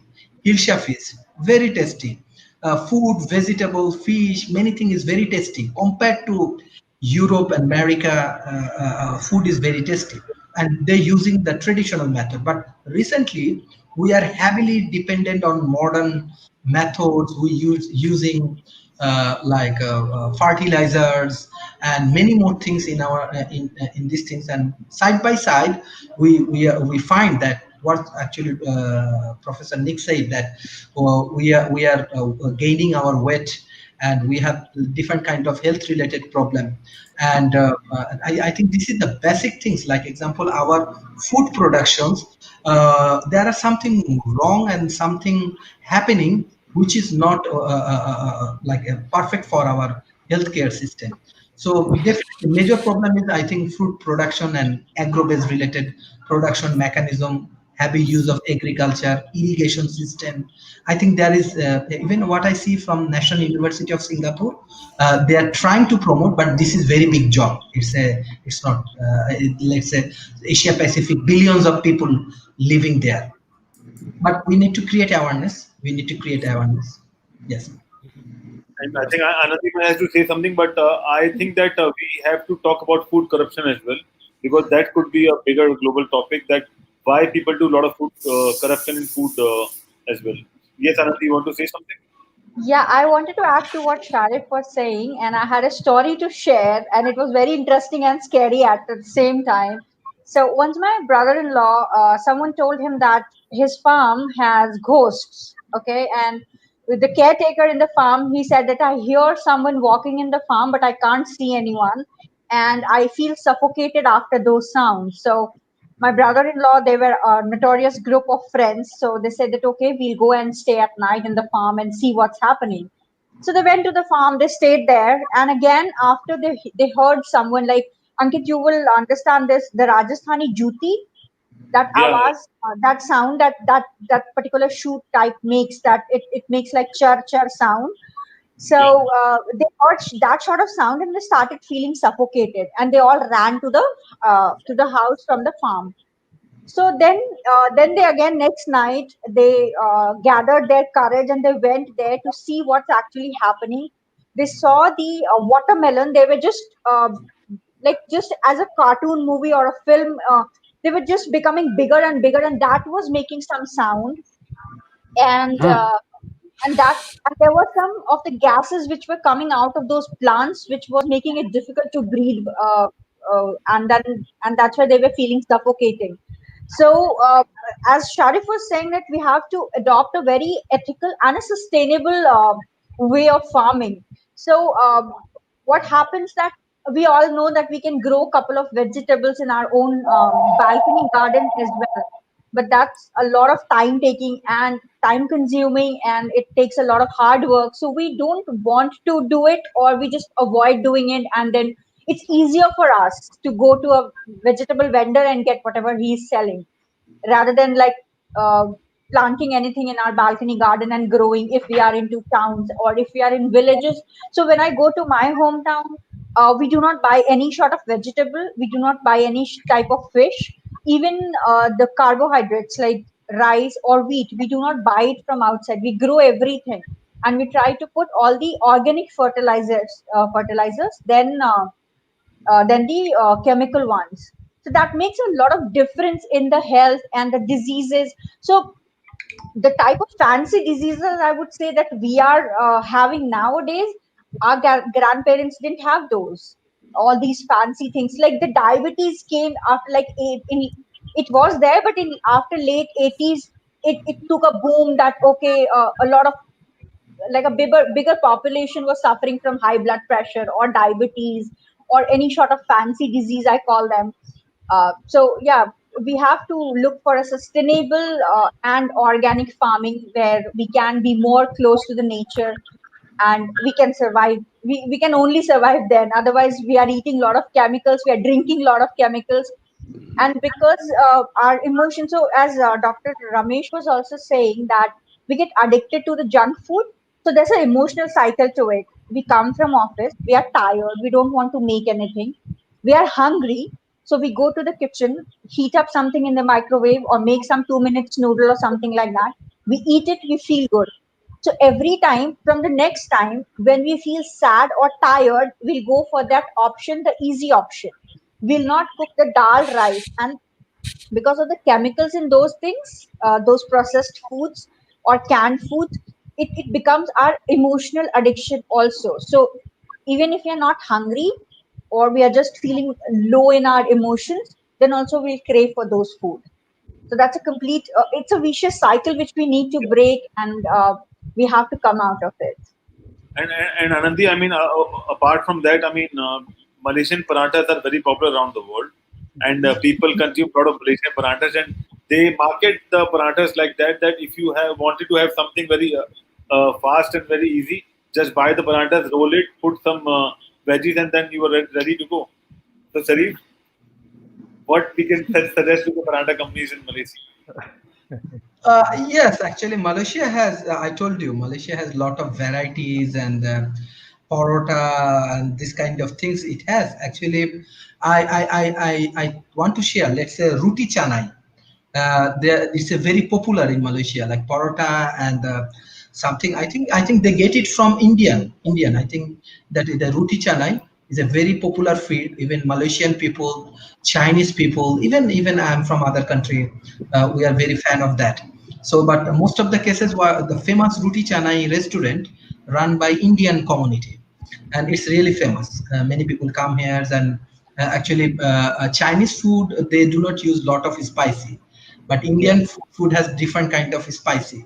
India and Malaysia food, I want to say almost same, because Malaysia also using different kind of spicy and other things. But China and India has a big difference of food and everything, and their food habit, I think, also different than India. But yeah, there are very good chain. I said Roti Canai. It's a very big chain in Malaysia, and many people come here. Many foreigner even come here. They stay together, and in Malaysia, especially any business talk, it goes to restaurant. Okay, they say teh tarik. Teh tarik means tea. So, but teh tarik, I do not want to say it's a very healthy, because they're using a lot of sugar and milk, but it's popular. It's a culture. But when they want to do any kind of business talk or anything, I told you that 90% of Malaysian people, they eat their food in restaurant. This is actually completely Malaysian people not like to do like cook food inside. Even you can see like a very like closely you can That find means that. so that means they don't have any utility bills in terms of the kitchen appliances and all those stuff. Yeah, But actually, before we discuss on that, Dr. Ramesh needs to leave. So thank you, Dr. Ramesh, for joining us today. Thank you. And we'll love to see you next week on Friday on the same show. Thank you very much.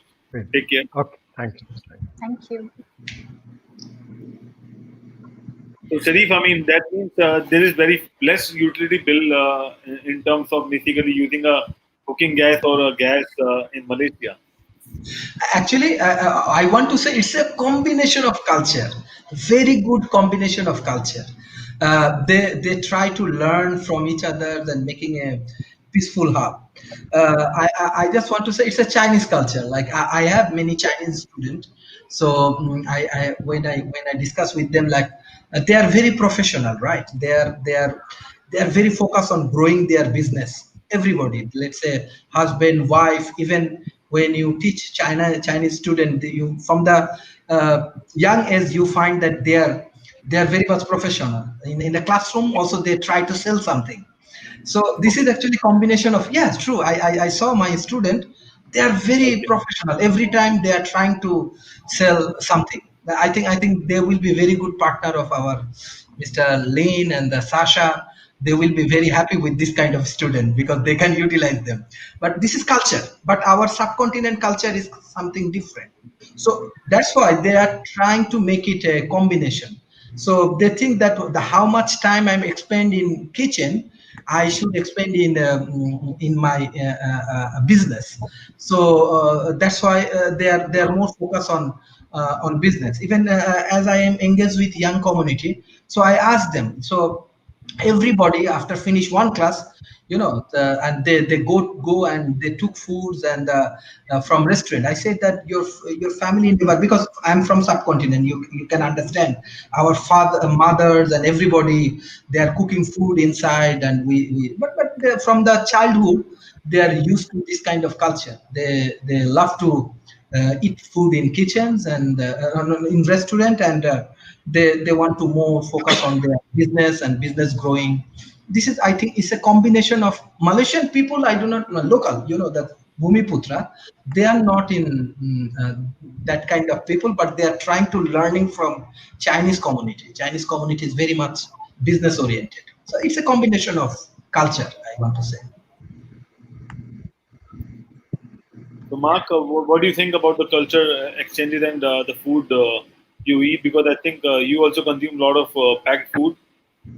I believe Yes, so. unfortunately, way too much fast food. I'm usually over there because there's a couple of fast food restaurants nearby. But I do try to be diverse with what I eat when I'm eating that fast food because there's some different kinds of styles. So there's a Subway shop and there's a burger shop. So of course, I'm probably spend way too much time in those two. But then I will get to the Mediterranean grill, which is definitely some Mediterranean food, and might get to one of the pizza places. And there's a place that is actually I'm trying to think what they are. I believe that they are from like the Asian culture and things of that nature. So those are the ones that are all near me. So like I said, I sometimes will get out there, but I've been trying to do a little bit better with cooking some of my own food, and I've been getting stuff from a vegetable delivery place. So definitely have been trying to mix up some actual food that I am preparing and not just rushing to the fast food life. So there's a company here called the Produce Box. So they send me everything from corn to tomatoes to cucumbers to various other homegrown vegetables, and I try to incorporate those into my meals as well. So don't want to do too much of the fast food and have to get better in terms of cooking. Like I told y'all before, I got the blender and was making some smoothies. Haven't made one in a couple of days, so might do that today. Might try to make a smoothie later on today. So put that on my to-do list. Things that I might do that later on this afternoon. Was thinking I was going to have a meeting. That's why I popped out there for a second. But it looks like the meeting has been called because everybody's having life issues. So Coach Kumar,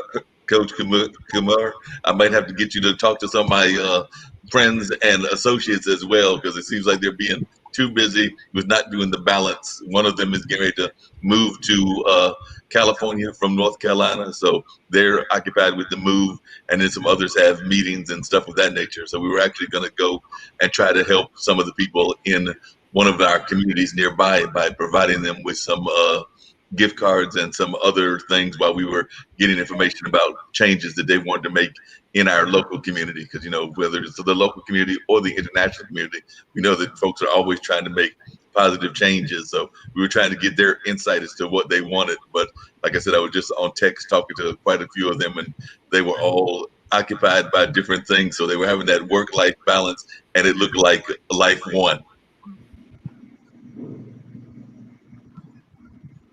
Sure, would love to help them. Yes, So I said thank you, Mark, for thinking about that, and I would surely love to help them if they really want to change, make changes in their life. So I'm available. So you can get me connected with them, and then we can work together. Cool. Let's see what we can do about that. Like I said, there's a lot of folks that are always about that. They were actually getting some things even that they were connected with an acupuncturist and some other folks. So they were definitely looking at some things that would be life-changing and more about balance. So they were trying to do that. So I will definitely see whether we can't connect them with you and things of that nature. And our viewers would like to know that what kind of food we have available on Dollar Store, especially healthy food. So we have Lynn talking about that. We don't need the healthy food. Lynn knows I want the cookies. I gotta order my cookies again. Yeah. So do you want to Ankit share screen and do that, or should I? Why don't you bring it up? I know that we have lots of noodles and stuff like that Mark likes. Well, actually, I know that Kimberly likes the noodles. First of all, I want to thank Dr. Kumar, because I know you've become a customer, and we're going to send you a couple of extra gift tokens that you can send to friends here in the United States. I did refer my brother, so, and he is actually busy in shifting because of the 31st of July. So after he shifted his home and settled down, he promised that he will also enroll and register. Oh, good. Well, today is the 31st of July, so that would be tomorrow. Yeah. Which is the 1st of August. But anyway, so for the people who haven't seen us before, my family owns the Family Dollar Store, which is an online dollar store. You can go to IBM TV. You can click on the big green button. It's round. So if people a lot of men are colorblind, over 12% of us. Fortunately, I'm not, but my father was. So I would just have to say, Dad, it's round. Don't worry about the color. Click on the button. You can sign up to become a customer. When you do, basically what you're doing is supporting Money Masters PBS. While Ankit is showing some of the products here, let's talk about what we're doing to support Money Masters PBS and who Money Masters PBS is, because a lot of people don't realize that it's a not-for-profit that owns IBM TV. And what kind of a not-for-profit is it, or what's its mission? The mission is to reduce the gap between poverty and financial sustainability by providing financial education and financial fitness. So one of the things that we encourage people to do is to go shop on the dollar store, because what you buy is oftentimes a lot less expensive than what you will pay if you just simply go to a regular store. So the stuff the food that Ankit is showing right now is less expensive than you're going to find going into the store. But here's one of the great things: gets delivered right to your house. Okay, or unfortunately, if you live where I do and we don't have mail delivery, I have to go to the post office, which isn't far, and it's gets me out of the house a little bit. I pick up my box, bring it home.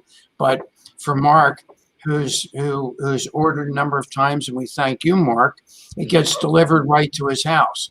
For Jim Eade, who's not here today, gets delivered right to his house, or Nick or Kimberly, right to their houses. So Dr. Kumar, it's going right to your brother's house, okay, when he places the order. And I did see that he became a customer too. So we'll send him some extra gift tokens. But we encourage everybody, no matter where you are, to sign up to become a customer. You don't have to order anything. You will get gift tokens. We will send you more, so that if you sign up between now and the end of August, you're going to get, first of all, automatically you get $5 worth of gift tokens. And people ask me, what are gift tokens? It's like getting a gift card. Same thing you get when you go to Target, CVS. You might get them for Amazon. But the point is, when you get the gift tokens, they're on your website, on your customer site. So when you become a customer, they're there. You get $5. It's like, I can buy something and it's going to cost me $5 less to buy it because you apply your gift tokens. Well, we'll send you an additional $5. So some of the things that we can get, and I know Ankit, and he just went to the customer sign-in, and Ankit's showing you, but just think of this. People need masks. So I'm showing you a box of face masks. Now, the face masks are 3-ply. They look just like this if I put it on. Sometimes I like to put it on when I'm working on the computer because I don't want the computer to get a computer virus. So I want to protect the computer from me, and I'll wear the mask. But anyway, so it's 3-ply, and these types of masks are over 90% efficient, okay? Sometimes you see people, they'll wear cloth masks, and most cloth masks are less than 10% efficient. So Ankit, stop for 1 second or go back one line, because here's a real important thing. No, you missed it. But we have, upside down. So we have CBD patches. We have a lot of CBD products, as Ankit showed. It's called, not the Excel patch, but one line up. So scroll up. And it has lidocaine in it, which is also very good for you. Now, maybe you got to go down. Keep going down, Ankit, and you'll find it. Keep going down and down. There it is, the extreme lidocaine patch. So for those people who like to play chess and might have to play Sasha in chess, I recommend strongly, because Jimmy does this, get these patches, put them on your head, because you're going to have some severe pain playing Sasha in chess. Okay, so do it ahead of time. Also get them for your arms, because, moving those chess pieces around the board can be very stressful. You might get, you might have problems with your muscles. after playing chess. So get the extreme patches and put them on your arm. Anyway, and because we like to have fun, join the club like Mark does, Kimberly, Jim. You can get some Minion napkins. I think Ankit's going to find the Minion napkins. Just order those. Join the Minion Napkin Club because we all have Minion napkins, and they're really great, fun to have. And here they come. Minion napkins. Look at those napkins. And they even have pictures of the minions on the back. So, Mark, I know you've been through, we have over 4,300 items, and I really apologize to you because we put some new ones on. So now you have a lot more to look at than you've gotten up to 4,119 items. I knew that, which meant that if before we put more items on the site, you still had 181 to go. Well, now I'm not quite sure what the total number of items is, but I know it's over 200. So you got to get to work, Mark, and you got to look at more because I want you to get through all the way to the end because we're going to do a show one day and you're going to be able to report on every one of the 4,300 plus items. And you can give us a commentary on each one. Wait a minute. Hold on a second. Does this mean, Lynn, that you're going to have a pop quiz? I didn't do good in pop quizzes in school, so I don't know about this pop quiz thing. Well, if you can't do it, then we can have Brother Okechukwu. Did I say that properly?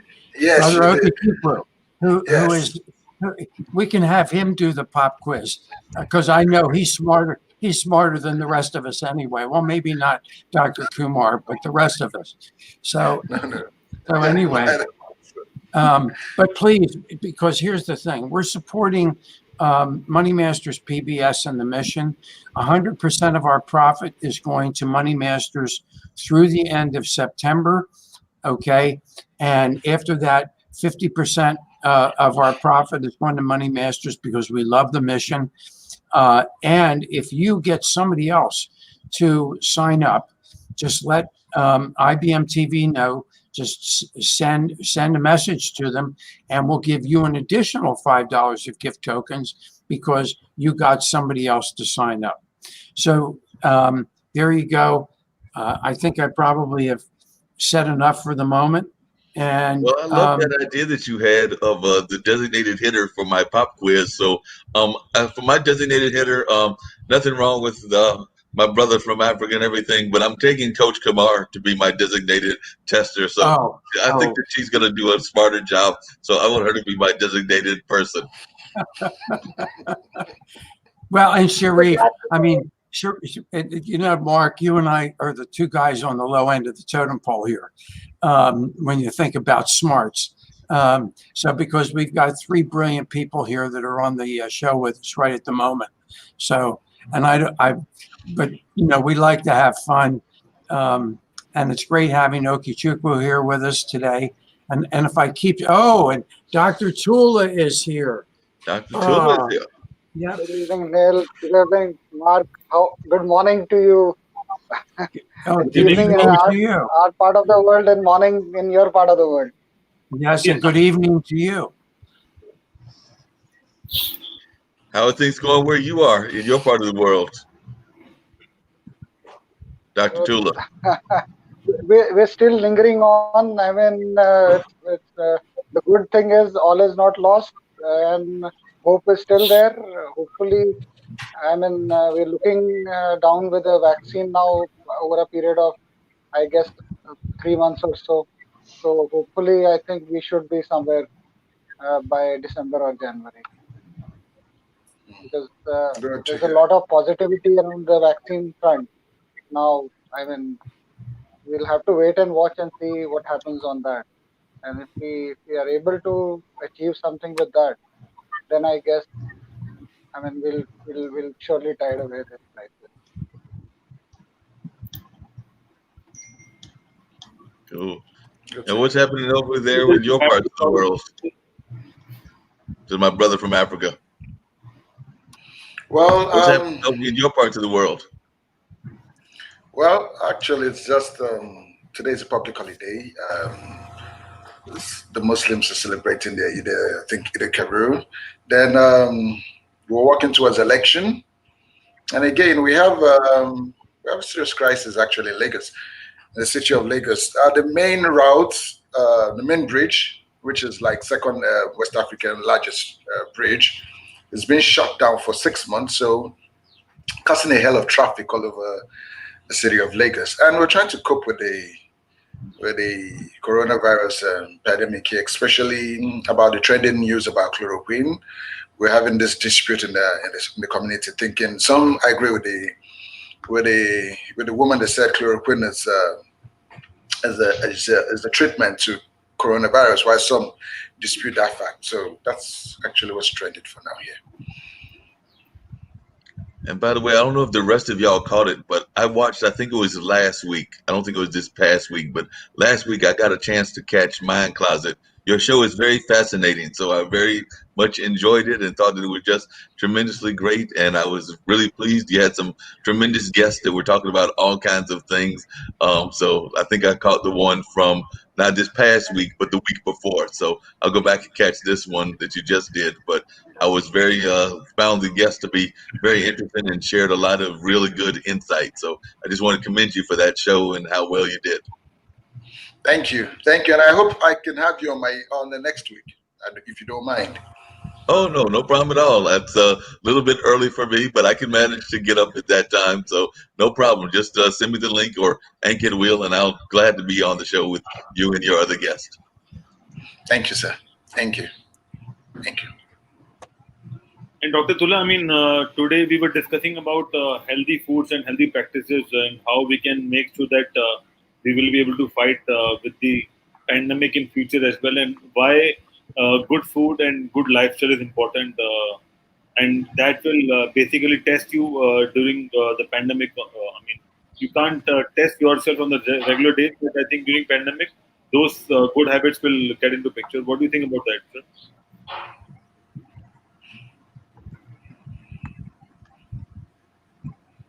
Dr. Tula, can you hear us?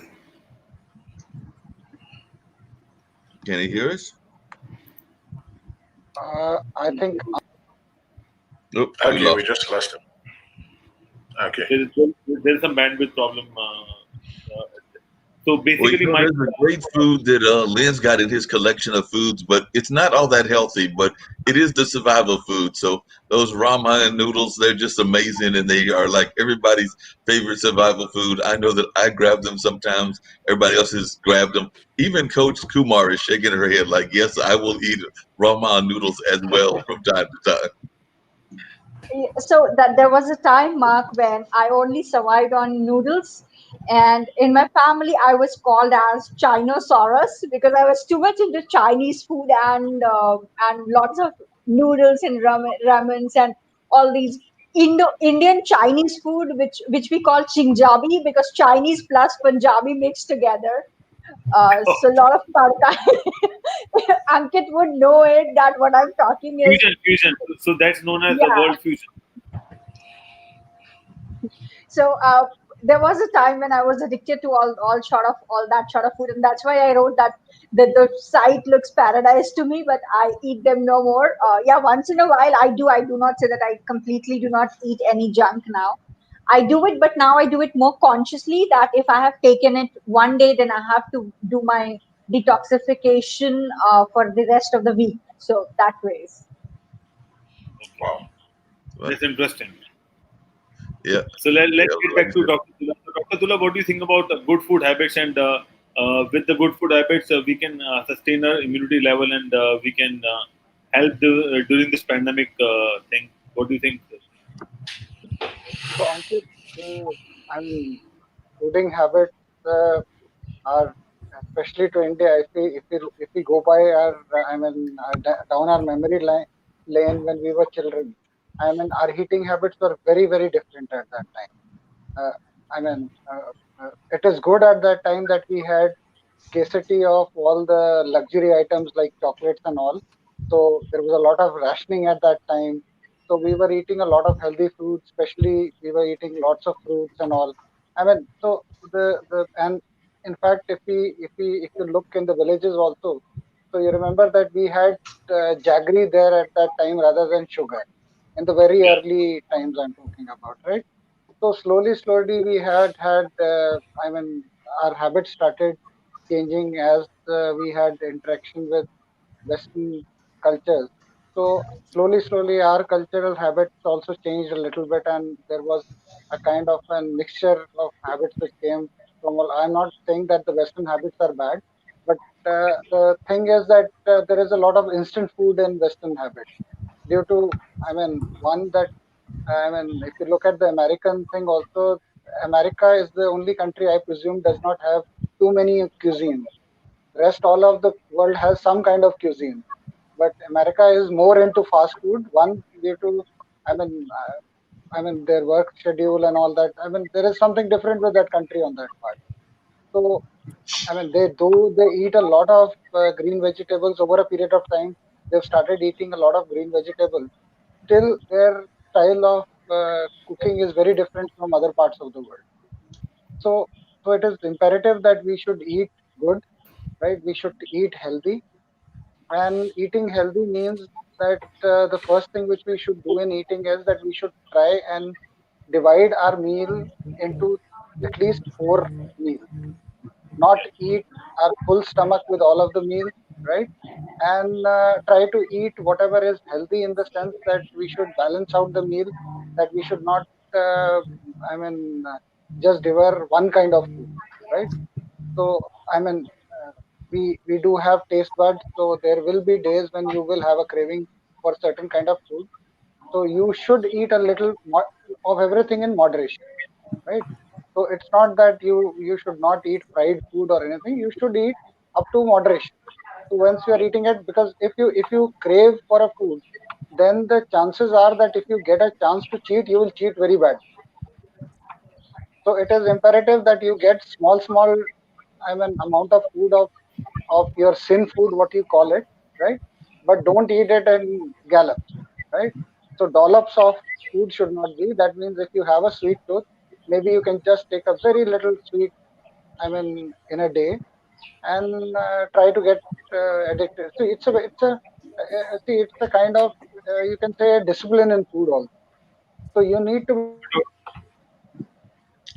of But Dr. Dul, I mean, apart from taking the gaps and taking multiple meals, our concern is like food adulteration is a little more maybe on a higher side that as compared to multiple meals. So, what do you think about food adulteration? And can we now started discussing about food corruption as well? Because a lot of people deliberately don't offer you quality food because of I mean good food margins or business margins or not ethically serving you food. So, what do you think about that? so Ankit, I would say that in between, I mean, I'm talking about the last 10, 15 years. Yeah, If I talk about the 15-year period, so adulteration has grown, right? yeah, Now the thing is that previously the adulteration model was very different. So it was more to do with within that we used to add impurities within pulses, cereals, and all that. Nowadays, they have also, I mean, the adulteration market has also refined, right? So it's apparently they have got into milk. I mean, these are cardinal sins to be corrupt, to be done by people who are adultering, because ultimately you do not know the quality of things what you are taking, right? So apparently yeah. that is one thing which is cardinal sin, I call it. And apart from there, the fruits have also, you've seen that the way the fruits are ripened and all. I think the COVID has been a little bit of blessing in the terms of fruit especially, because now you see a little bit of good ripe fruit coming into the market. Maybe because it is that surplus of fruit is there and it's not being, sent out to other countries. So that may be a good reason for that. But there has been a little bit change. Of course, I mean, it has to be dealt very strongly, and I believe that the political will. I believe. I mean, I may be wrong in that, but maybe the political will to tackle this was lacking, or they were not very serious about doing it. So you see, what is the maximum imprisonment? I mean, the penalty for food adulteration. It is hardly anything, right? Yeah. So that is the challenge. See, if you have strong laws, if it will be a deterrent. If you don't have a strong law, and if the people have the chance to cheat, it is, I mean, imperative that you need to get the onus back on them and have strong laws for that. Okay. One of the Because other see, things I everyone would be wants to curious eat good food. Everyone Yeah. wants to eat good food. The problem is if you're getting adulterated food, how do you, I mean, differentiate between the two? So See, no one basically, is a food is rocket not just scientist for looking your, at me.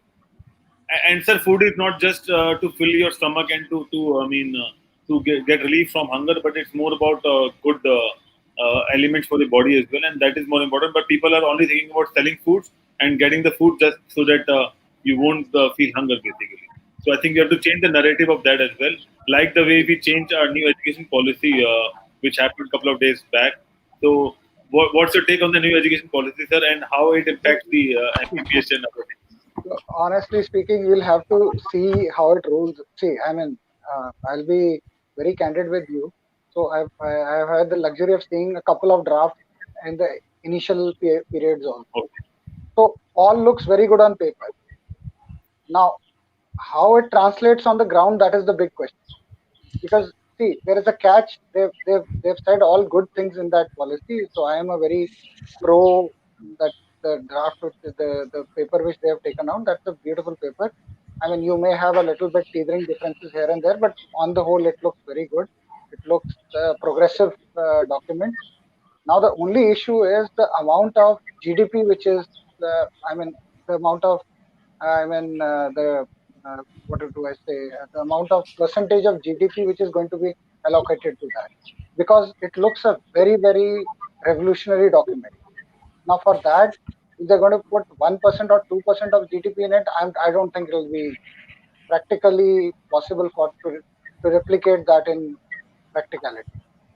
Yeah. So there will be a good amount of money which will be required to be injected into that to see the whole thing roll out and see it in the light of the day. So that is because the big Dr. challenge Tula, which one is of the going to things that I've observed is that, particularly here in the United States, and I would argue all over North America, and I'm thinking that the rest of the world isn't as bad with it. And if folks want to disagree, they can tell me that they disagree. But it seems to me that here, a lot of times folks will eat even though they're not necessarily hungry. So that's where we get a lot of the fast food kind of living, and also kind of the problems that we have here in the United States and around North America with weight gain, because a lot of times folks will it becomes like a comfort thing. They decide to eat not just at the regular eating times of breakfast, lunch, and dinner, or whatever the meals are, but they decide to eat at various times, and might decide to go grab a pizza at like 11 or 12 o'clock in the morning versus the more standard times. And of course that messes up people's metabolism and things of that nature. So I think that that's why we have a major issue, is because a lot of times folks are eating out of comfort, not necessarily, and particularly now with the coronavirus, and not necessarily because they're doing it for a nutritional basis. And I was just curious if the rest of y'all find that in the rest of the world as well, because I know that is definitely a problem here in the United States. Mark, I'll tell you one thing very interesting, which you must have also noticed. I mean, all of you guys must have noticed. So see, healthy food generally isn't very tasty, right? So that's a challenge everywhere. That's a challenge everywhere. See, because see, it's a simple thing. If you put lots of fat into a food, it makes it tastier, right? So I mean, cheese, stuff like that. It makes. I mean, it's a known fact that these things will make it tastier. So what we need to do is that, that's why I'm telling you that moderation is the hour of the, or the need of the hour. So what we need to do is we need something in moderation, because see, if you need tasty food also, so apparently what we need to do is that we should find ways and means to make food tastier without losing on the calorie, on the nutritional value. So the calorie count has to go down, the nutritional value has to go up, and the food should remain tasty. One of the other issues, Dr. Tula, is that how people cook the food. And I'll give you an example. My mother used to cook vegetables, and she would just cook them to death. And when we ate them, that most of the nutritional value was gone.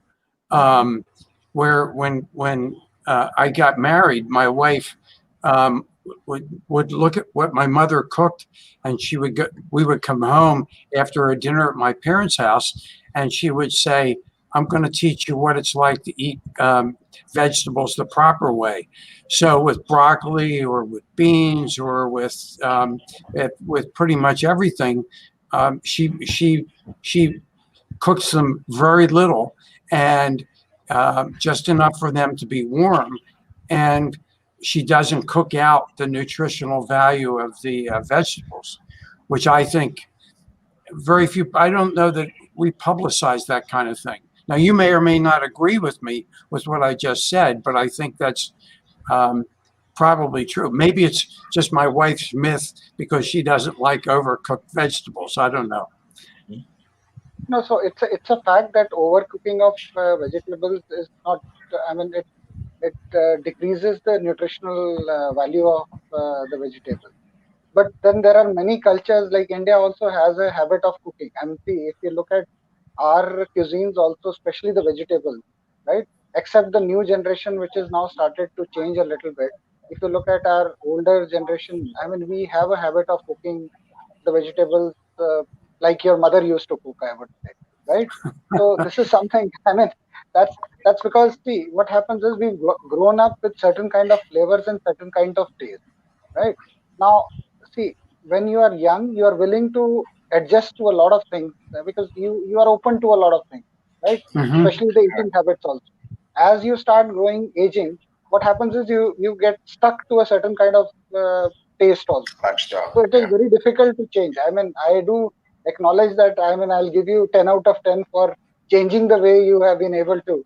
I mean, of course, one good reason would have been the wife would have been extremely happy. So I can give it. I can That's give you always down a to good that. reason for sure. And I don't even have one of those, but I have had lady friends and things of that nature. So it's always a good reason. But I've got to teach you something about something, Dr. Tula, and that's the fact that with all the facts of around the world, we're being very sedentary and very much laying around the home and doing things of that nature. I've got several friends of mine, including some that are in the entertainment fields, that are complaining about the weight loss that they have put on. So I'm thinking that folks in your profession are actually going to be very busy, particularly for like the upper class and everything, because they're going to be rushing to try to get those liposuctions and everything else whenever we get past the virus. that that that that that that definitely is going to increase. I am sure about that. That if you look at that part, I mean, see, people have gained. There is no doubt about it. Because in the initial period, I could see that we could see around the malls and the departmental stores. So India had this great awakening for baking. So you would not believe that within the first month, everywhere, whatever you wanted for bakery was missing. So so fresh cream was not available. I mean, there was issue with certain kind of flours also which were not available.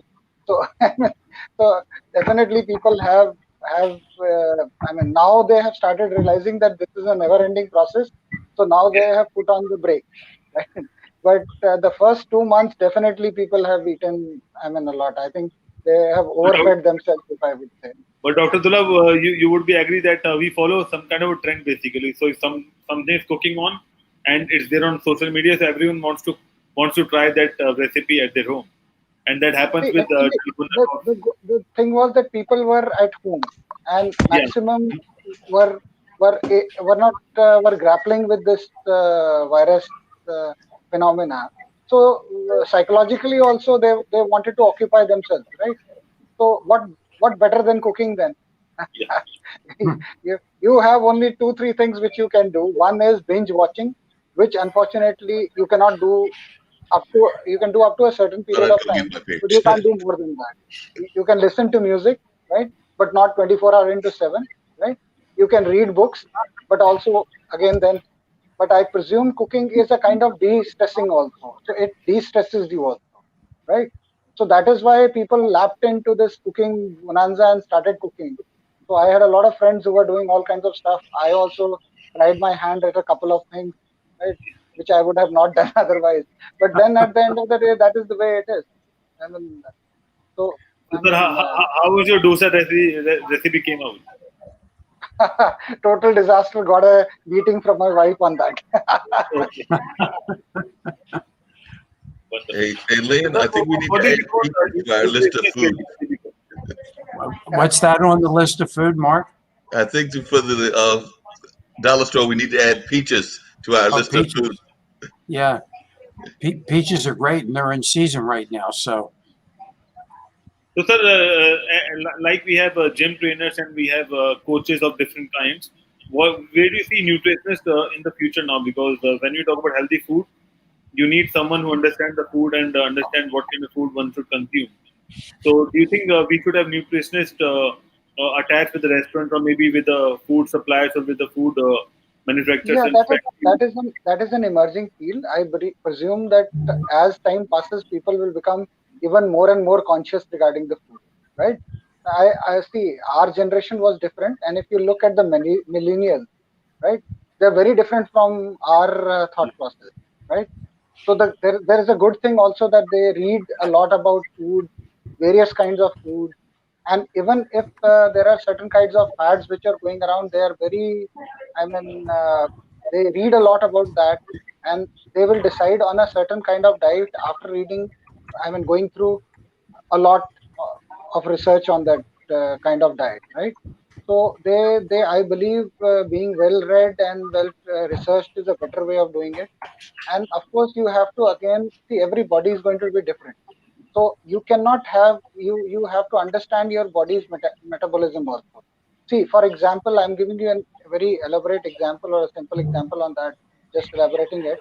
So what used to happen was that see, there were when we were young relatively, so we were told that you should get up in the morning and exercise in the early morning, right?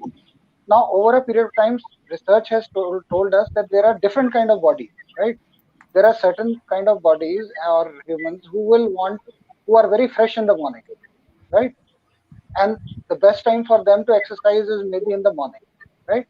Then there are those who are very sluggish in the morning. It takes some time for them to get into their act, right? So maybe morning is not the best time for them to exercise to their best of capability. So maybe they need a little bit of a, I mean, breather in the morning rather than going into very heavy exercises. Maybe afternoon or evening, early evening time is an option for them. So this is something which keeps on evolving, right? And the trends also keep on evolving. If you look at, I mean, if you look at when we were relatively around 30 years back, so there was these papers which told us that saturated fats are not good, right? So we got in a lot of other kinds of oils and all that, right?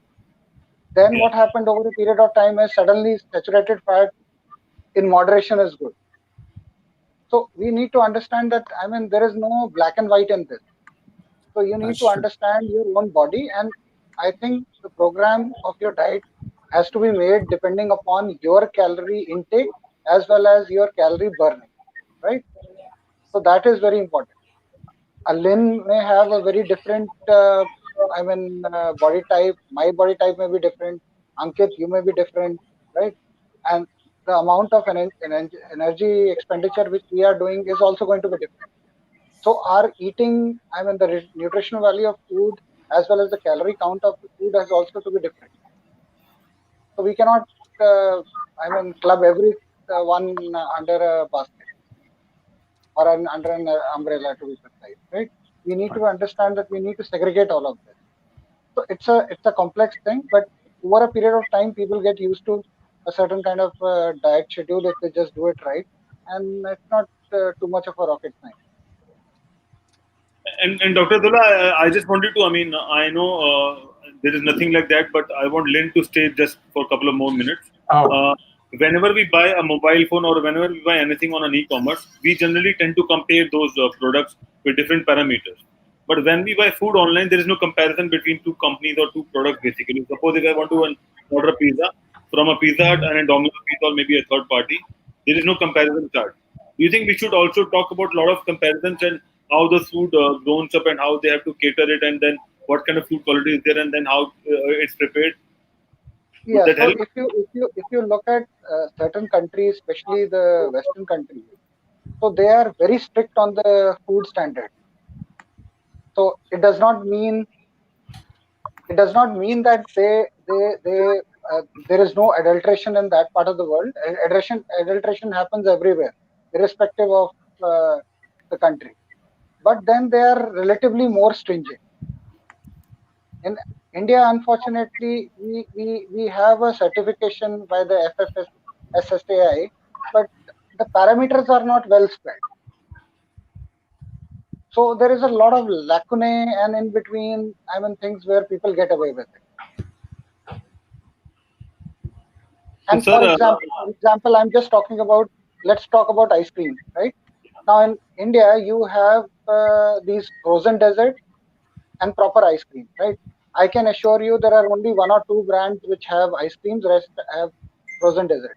Now, not yeah, many people know the difference between an ice cream and a frozen dessert, yeah. right? So I completely So agree. apparently they are taking frozen dessert and thinking we are eating ice cream. And similarly, the juices. Yeah. If you look at in India, we hardly get a one or two brands of the real juice. Otherwise, that is a concentrate mix. But those are not real. Yeah, they are not real, right? So they are concentrated mixes, right? Yeah. Now since the naming, the positioning is like, and the marketing around is so, we are not able to appreciate that what exactly are we taking. No, I So this completely agree. just tells I about wanted, the Hey yeah, Jim, I've loopholes in got the bad system. news for you. food thing. Dr. Tula And is telling us food about how we got to start eating good foods and start to eat like we gotta give up the fast foods. You know, me and you really hate doing that, Jim. So Well, he's really teaching us that we have to give up our fast foods. No, well, I'll tell you very interesting. Jim is a very, he's a smart, uh, great guy. He's fit, so there is no issue with him, I'm sure. And he has a lovely wife, I'm sure, who must be, I mean, keeping a ruler in her hand when he's eating, so that he doesn't overeat, right? I give up fast food slowly. Yeah. So, so, so, so there are basic tenets with eating food. So one is that whenever you are eating food, you should not be reading anything. You should not be watching television. Yes, I agree with this completely. So because then you are concentrating Come on food. again, come again. Yeah. So I You said said that eating, when you are yes. eating food, you should not be distracted. That means you should not be reading a book or a newspaper, Yeah. and not watching television at this time of eating.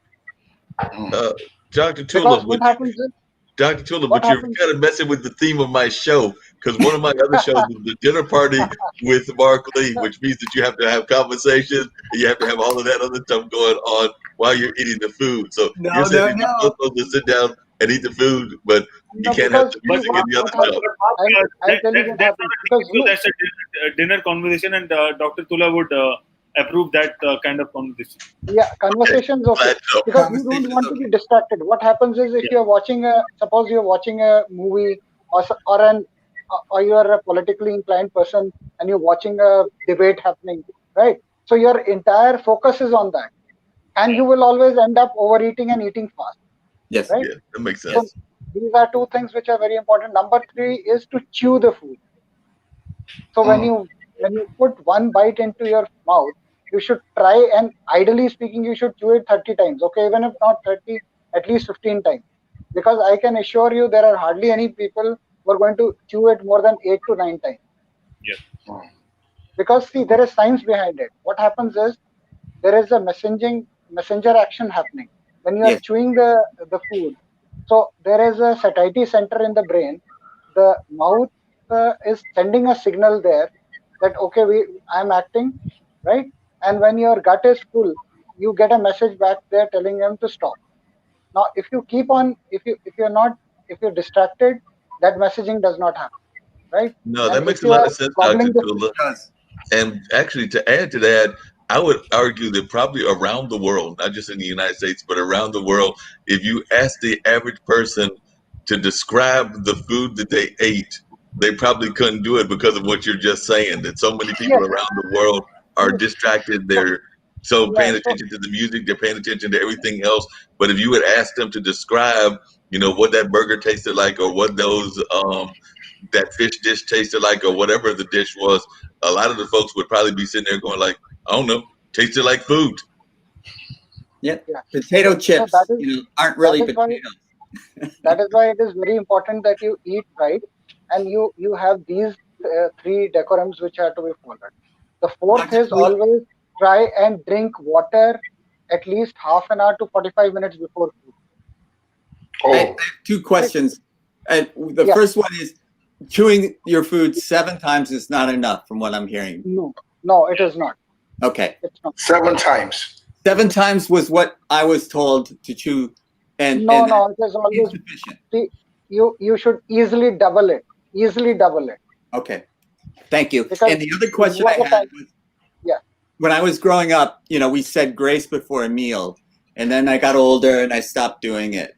And now I do a blessing before I eat, because it makes me conscious of the food, and conscious again that I need to chew my food before, swallowing. And so I think that the idea of blessing somehow, whether it's a grace as my family did, or a different kind of blessing that I do now, it's important to do something like that before you start to eat, in my way of thinking, because it makes you conscious of what you're doing, so you're not distracted. So that's why the most important thing is you are focusing on your food. Yes. Right? So any kind of prayer or anything which you're doing, or a ritual which you're doing, is basically you're focusing on the food, right? So these are basic small tenets which you have to do. And the most important thing after food is that you should not be drinking water immediately after food. So you should be giving yourself a gap of at least an hour to 1.5 hours after food. So these are basic tenets, right? That's really difficult. This I did not know. Water is before food, no water with food, or immediately after food. Okay, let me ask you, doctor, what happens to someone that, because I noticed one time of my life, after eating, I take water immediately, and it makes me go to use the restroom immediately. But all of a sudden, my wife talked to me about it, to stop drinking water immediately after food. But I give it probably like 30 minutes, 40 minutes. Can you tell me the reason why immediately after food I drink water? It makes me use the restroom. And can 30 minutes really be enough for that? No, ideally speaking, you should wait for an hour, minimum 1 hour. Whoa. Minimum 1 hour, because there is a reason. There is a reason for that. There is a reason for that. The reason is that, please understand, the food, when it is in the stomach, there is a good amount of acidic acid in the stomach, which is required for the breaking down of the protein, right? The food proteins for it to get absorbed.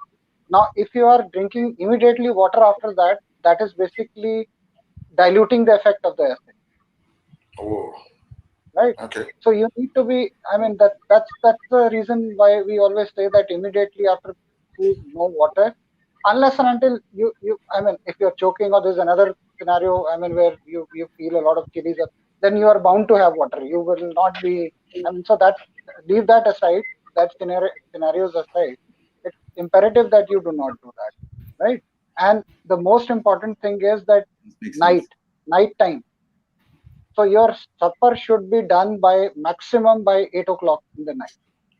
Whoa, but I eat about 9 a.m., sometimes 11, 12. No, I'm talking about the evening, night food. That's what I'm saying.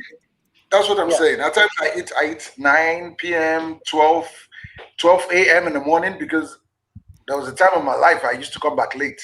I get home late, so I just eat at that time. So that is the rule, that always grab something which you are able to eat in an earlier period of time, and avoid taking anything at night after that, right? If you have the desire or something, maybe you can take a little bit amount of whatever you want to take, very light, but preferably avoid taking anything after. I mean, 9 should be your cutoff time. You cannot afford to have anything after 9. Okay. Dr. And Dula, I mean, especially people you like You can do it. should You can do it, bro. avoid coffee. I mean, coffee, tea, and anything which has caffeine after a period of after I think 6 or 7 in the evening. Maximum is 6. You should not eat and not drink any caffeine containing product, because then it will interfere with your sleep patterns also. Yeah. I need to do it after 1. I have to stop after 1, but that's just me. It After interferes with 1 my sleep p.m. even if or I have after 1 a.m. no 1 p.m. I stop after 1 p.m. I don't consume any caffeine after that. Oh yeah, that makes sense. No caffeine after 1 p.m. That makes a lot of sense. Yeah. Jim, the other thing I was going to add to you and your blessings is having the African American heritage, but also having some Native American heritage. And I know that a lot of other parts of the world do this as well. Is it's also a chance for you to kind of honor those animals before you dig into the fact that you're eating them and everything. I So, but agree. definitely, I do believe in honoring their role in the ecosystem and things of that nature. So I just wanted to add that in there because that is part Yeah. of the definitely native culture and some other cultures as well. So I do know And that. also to realize that I'm lucky to be able to eat. Some people don't have that fortunate ability to just True. take it for granted, like I can. Exactly. There are some folks out there, including in the world's greatest country, or according to some people, that can't eat at all. So, like I said, some people want to say one thing or another about the United States, whether it's the best or not. But there are people around here that claim it is, and even here, there are folks that are on the streets, homeless, and struggling to find food on Hungry. a regular basis. So, the fact that we can go out there and find food, that is a blessing for sure. I agree, Mark. Yeah. So we got the gentleman here, Dr. Justin, as well. Looks like he's a expert in infectious disease and things of that nature. So I know that a lot of folks are definitely thinking about all the different kinds of infections that can happen and everything. Because as people are getting more and more sedentary, I'm thinking that there's probably even been rises in things like funguses and things like that that are attacking the body, and not just the virus itself. So, Dr. Justin, are we seeing a rise in infectious diseases like funguses and things of that nature in addition to the coronavirus? Mark, you got to wipe your glasses. It's not Dr. Justin. Dr. Jatin, can you hear us? Dr. Justin. Thank you. Give me a hard time. Dr. Jatin is not able to. Dr. Jatin, can you hear us, sir? His mic is off. It looks like. Okay. While we wait for him, Dr. Tiller, can I ask you a question? Please, drinking lime water or lemon water in the morning, first thing in the morning, is it good for health? So that's a catch. See, please understand. Lemon, what does it have? It has a lot of vitamin C, right? So it's basically vitamin C which you are taking, right? So Okay. tentatively, it is always better that you take something before it, right? So that means that maybe you can just take a basic biscuit, right? Because you don't want, please understand, the morning you have been empty stomach the entire night, right? So the acid, which is built up in your body is going to be on the positive side, right? And you do not want to take anything which is citrus immediately in the morning, right? Okay. So it is imperative that when you get up in the morning, maybe you can have just a simple glass of warm water, right? And Yeah. maybe take a simple biscuit, which is a non-calorie biscuit or a minimum calorie biscuit, right? So these Okay. Marie biscuits and all, I'm sure they are also available there.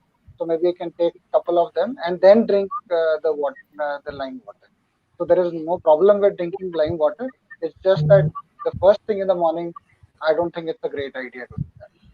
Now Though there are a lot of fad diets. he Yeah, just there are a mentioned lot of lemon fad water diets. and lime water, but I do know that some folks, even at the beginning of the virus, were talking about the concept of using salt water or like doing stuff like that to clean your system out. Are you a proponent of that, or do you think that that was not going to help either anyway? Because I do know there's some people that were talking about like possibly mixing a salt and water combination to try to help with I guess, to fighting the to make sure you were healthy and the symptoms and things of that nature. I wasn't quite sure the reasoning, but I do know that that was out there for a while. So there are a lot Interesting. of fads which are running around, but see, we have to ultimately look at the science behind it, or if there is any substance in these fads. unfortunately, unless and until it gets documented in a medical journal, it is very difficult to say. Because if you look at the internet, everyone is telling that we have a cure for corona also. There are many self-styled doctors and a lot of people, I mean, they're hoodwinking the basic public into, I mean, these kind of things. So Well, Dr. apparently, I Tula, I presume. play a doctor on IBM TV. Yes, you do. You play a doctor on IVFC. But Jim, he's actually bringing up a point, and that's one of my great fears is that we're going to see a rise in the medicine show, meaning that folks are going to come out and start traveling around the country telling us that they got this cure or that cure, because that's what happened some, 100 years or so ago during the Great Depression. A lot of folks would come out with those medicine cures thinking that they had found that automatic cure and that they would have this or that, and usually it was nothing. It might have been some alcohol or some soda water or whatever, but it was nothing that was really going to cure you. It was, if anything, it was a placebo that they were trying to pass off to you, but it was not a real cure. And with so many people so desperate for a vaccine and so desperate for a cure, I'm afraid that we might see a rise in that kind of charlatan kind of behavior, for lack of a better term. Of course, you're right, Mark. Dr. Jatin, can you hear us now? He's showing us some sort of globe, so maybe he went away from the screen. So he's showing us some sort of, it looks like some sort of picture that's got something going on. That's Seattle to me, the Space Needle. But it's a big round circle. It could be Singapore or Malaysia as well. Okay. But I can, Ankit, I can vouch for Jim that, I mean, he will be a great doctor, maybe a Dr. Cool or something. You can maybe start off a show with him, right? I'm sure he's going to be extremely popular. Certainly. I will tell people, and whatever I say, they should not do it. And so it's... He'll be the anti-doctor. That what you're going to be, Jim? The anti-doctor. So maybe you can start a satire show.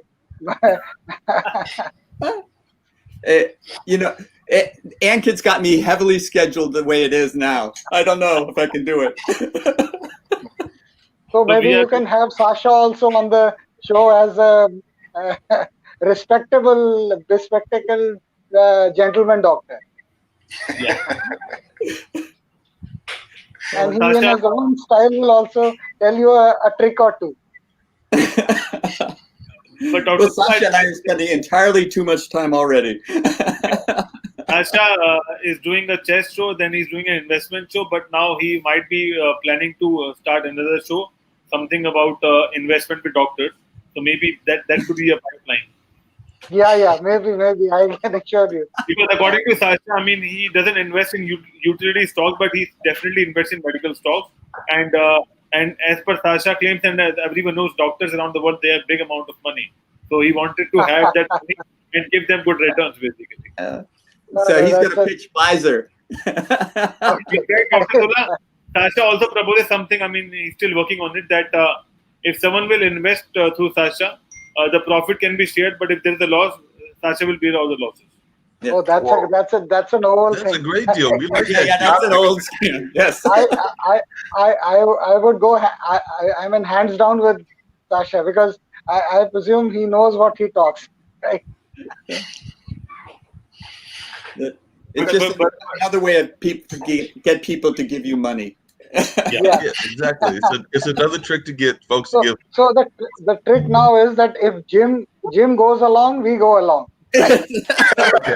And the most important thing is if Jim's wife gives him the permission to go along, then we 100% go along. I have to check. I have to go away now and check to see if I'm allowed to do this.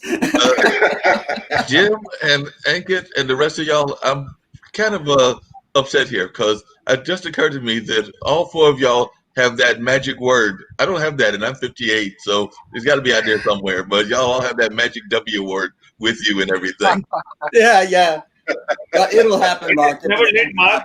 Mark, it's never late, and it's never late. And when you reverse M, it becomes W. So it all the mindset you have basically. Well, that's what they told me. They told me too late. It can happen at any age. Yeah, absolutely. Backstage, maybe so. Mark, Maybe I can assure you that these gentlemen who are all laughing, I mean, they're laughing from the outside, and there is something else going on the inside, right? Understood. So you do not need to feel sad about it. Right? So you join them for a drink or two, they will spill out the beans like anything. Yeah. They'll tell you all the truth. They'll be like, They'll say, Mark, you are so lucky. I hope you don't get what you wish for. I hear that. Well, I know I was actually talking to a friend. Well, I was watching a friend of mine's show. We won't say the network because it's not like a real network, but it's like their Facebook Live and things of that nature. And they were talking about their worst date. So they just went on a date, and apparently the guy came and picked the young lady up. He had no money, so that was already a no-no. I think he tripped over himself, and somewhere during the course of the date, and I know you were talking about it, running to the bathroom. He didn't quite make it to the bathroom, and still tried to continue the date. So he tried to continue the date, even though he didn't quite try to make it there. So, and the lady was not having it. She's that's a good show. I can see because I have many stories American in that New York show. style woman from the Dominican Republic. So she was not trying to have it, but he even tried to get back to the house, even with that kind of stuff still in his clothes and everything. He still tried to get into the house and everything. So she was not feeling it whatsoever. No, that is not a way to show you, put your best foot forward. But my story is I was out on this date with this beautiful woman, and she was wearing a white dress, and we were sharing a carafe of red wine, and I reached to pour her a glass, and I knocked it over into her lap. Whoa. Red wine on a white dress. That ended that date. Yeah. She took it very well, but we didn't go out again. Dr. Tula, what's your worst experience? I'm sure you got a bad one in your life. So what's the worst experience you had before you landed your wife? So this is an embarrassing one. So the common thing which we men have a tendency of doing, that we go out and then we realize that we did not get our wallet. Oh yes. Oh yes.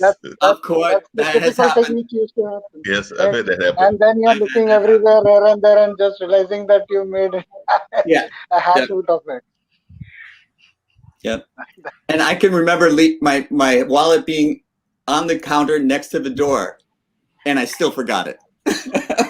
And you put it right there on the door so that you could have. Put it on couldn't the counter possibly forget it. You would not lose it or not forget it. And you were so excited you ran out the door and it was gone. Exactly. That's exactly right, Mark. Yeah.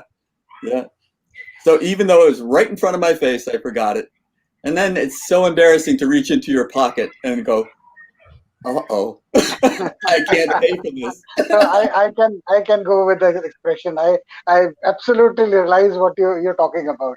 I think we've all been there. We must have all done that. Yes, there's no money there, and then you have to try to figure out how you're going to tell that person that they have to go pay for it or do the Dutch thing and do it diplomatically, which is almost impossible. So you have to sit there and try to figure out how you're going to maneuver that. The worst part was that at that times we did not have even mobile. So Yeah. you could not even reach out to your phone or call a buddy or something and tell him, help me out, right? So you were caught. You were virtually caught there. Well, now you can pay with your phone. So yes, you can pay with your phone now. And I never forget the phone. Jim, I'm sure some of us remember this, and I'm wondering, the rest of the folks maybe still have them, but how many of us can remember not only having a phone, but having the old-fashioned beeper and also having to go to the payphone? The old-fashioned beeper and the payphone. I had 24/7, a beeper 24/7, and it was something that I could never leave. They could not beat me, and I could not answer. So that was a constant presence in my life. And I do remember the payphones because quarters were important back then. The most important part of your life were the quarters only. Well, whenever you You must be on call today, I would imagine. If there's an emergency, they must contact you, so you must be available all the time. Is that not right? Yes, yes, it happens all the time. So I mean, you have, so that's why the phones have changed everything. I mean, they have revolutionized the entire thing. So I mean, I presume that has been a blessing as well as if Yes, I we would would say say curse, but that I will. so Because I may have asked you this before, Dr. Tola, and getting off the us joking on each other, but um, with the plastic surgery, so much of United States plastic surgery is usually seen as like a cosmetic kind of thing. It's seen as a way to, heal something that might have happened bad to you or something of that nature, but also as a convenience because, like I mentioned, the liposuction earlier and things of that nature. So sometimes people use plastic surgery because there's something about their image that they don't like. Maybe they don't like the arch of their eyes or Or it the might be whatever. But there's a vanity. lot of those kind of like cosmetic kind of things. But I'm thinking that in the rest of the world, it's more like almost a necessity because there are so many things that happen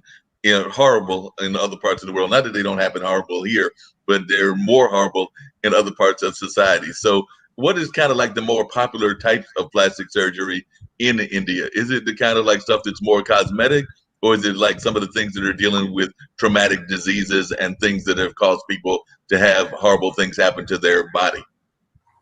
so Mark, actually, if you look at the plastic surgery plethora of things, plastic surgery is a very, very specialized, wide surgery plethora, right?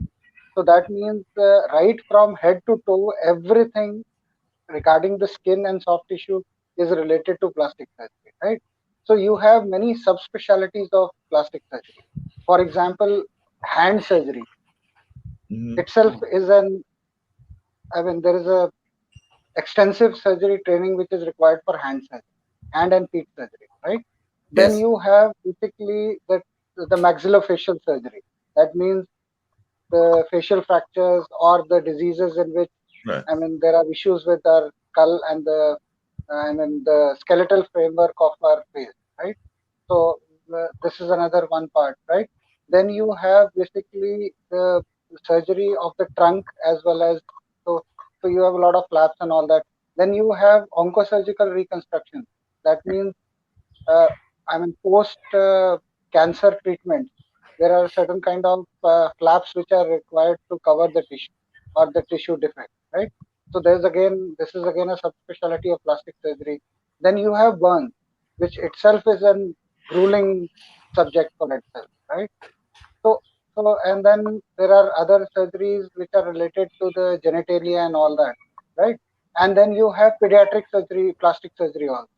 So that means the cleft lip, the cleft palate, and all that. So Yes. there is a lots and lots of subspecialties within this broad super specialty also, right? And cosmetic surgery is one part of that also, right? So aesthetic surgery or cosmetic surgery, where we call it, is one component of this mega super specialty. So nowadays, what happens is that maximum people ascribe plastic surgery into only cosmetic surgery because this is the kind of marketing push which this specialty, I mean, the specialty has over a Commercialized. period of time, Yeah. I mean, given an impression in the market that it is only aesthetic. It's not like that, right? So Right. now what has happened is that over a period of time, aesthetic surgery is a very clean cut surgery. So that means that there are a specific subset of people who want to undergo this surgery. And in that surgical, I mean, acumen also, you have a lot of non surgical procedures also, right? And then you have minimally invasive procedures also. So there are devices, that means energy based devices, maybe lasers or energy based devices which can be used nowadays.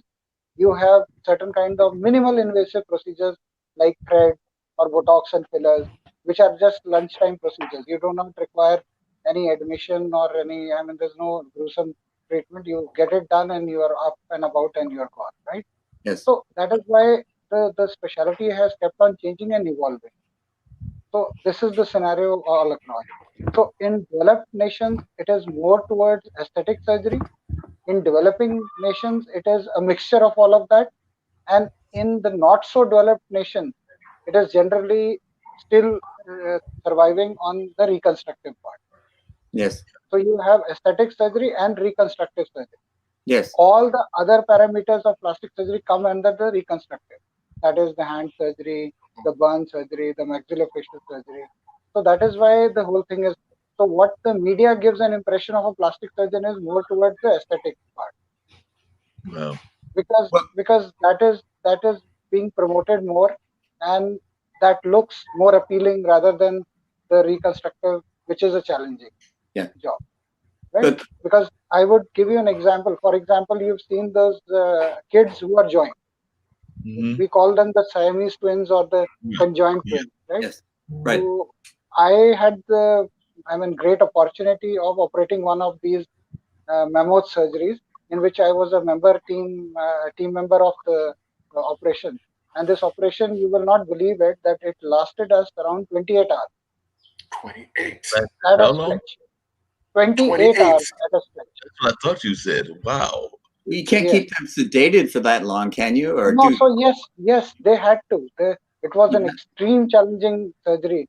So you will not believe it that we started the initial period of that surgery, and the last part was also done by us. Wow. So then we had the neurosurgical team, we had the pediatric surgeon coming in. Right. There were a lot of sub specialties which were involved in this. Of course. But it took 28 hours to complete the operation. Wow. And the kids were from. Fortunately, we have a guest from Nigeria. They were from Nigeria. I've got to ask our guest from Nigeria. Do you know what we mean when we say cleft, like cleft chin or cleft lips? CLEFT. Yes, we have a little bit of them. We have some cases like that here in Nigeria, and most of them actually, especially that of the tongue, I think they come out. There's really no I'll just put it that some don't know you could have surgery on it to get it off. Some do, and the elites kind of handle it, while the poor in the society actually just lose it. That's what I'll say. But I'm aware of that, and wow, it's really scary. I've got to say that I do have mad respect for the folks in plastic surgery, because I've known some folks that have had involvement with being involved in fires, and had burns, that have had to have things done of that nature. And then I've got quite a few friends. I won't say it's like hundreds, but I've got at least 5 or 10 lady friends that have gone through the breast cancer and have had to have different types of surgery within that, including some that have had to have one, if not both, of those organs removed and everything. So they oftentimes have had to have the surgery to have the prosthetic version put on. And I had a good friend who actually passed not that long ago, and he had actually lost his leg, I think, to diabetes, and he had to have a prosthetic leg on for that. So I have seen the amazing work that plastic surgeons can do, and also how authentic, for lack of a better term, the body parts will look after they are put on. Because I remember the old days of the wooden leg. I'm sure Jim can relate to that as well. And they look much more realistic. The same even with like the women and some of their parts, they look much more realistic than they did in the old days. So it's just seen some tremendous changes in that. I mean, there's still stigmas with that, because I know one of my good friends, she's oftentimes concerned about going on dates because she's afraid that people will find out about. And she's a very warm personality, wonderful person.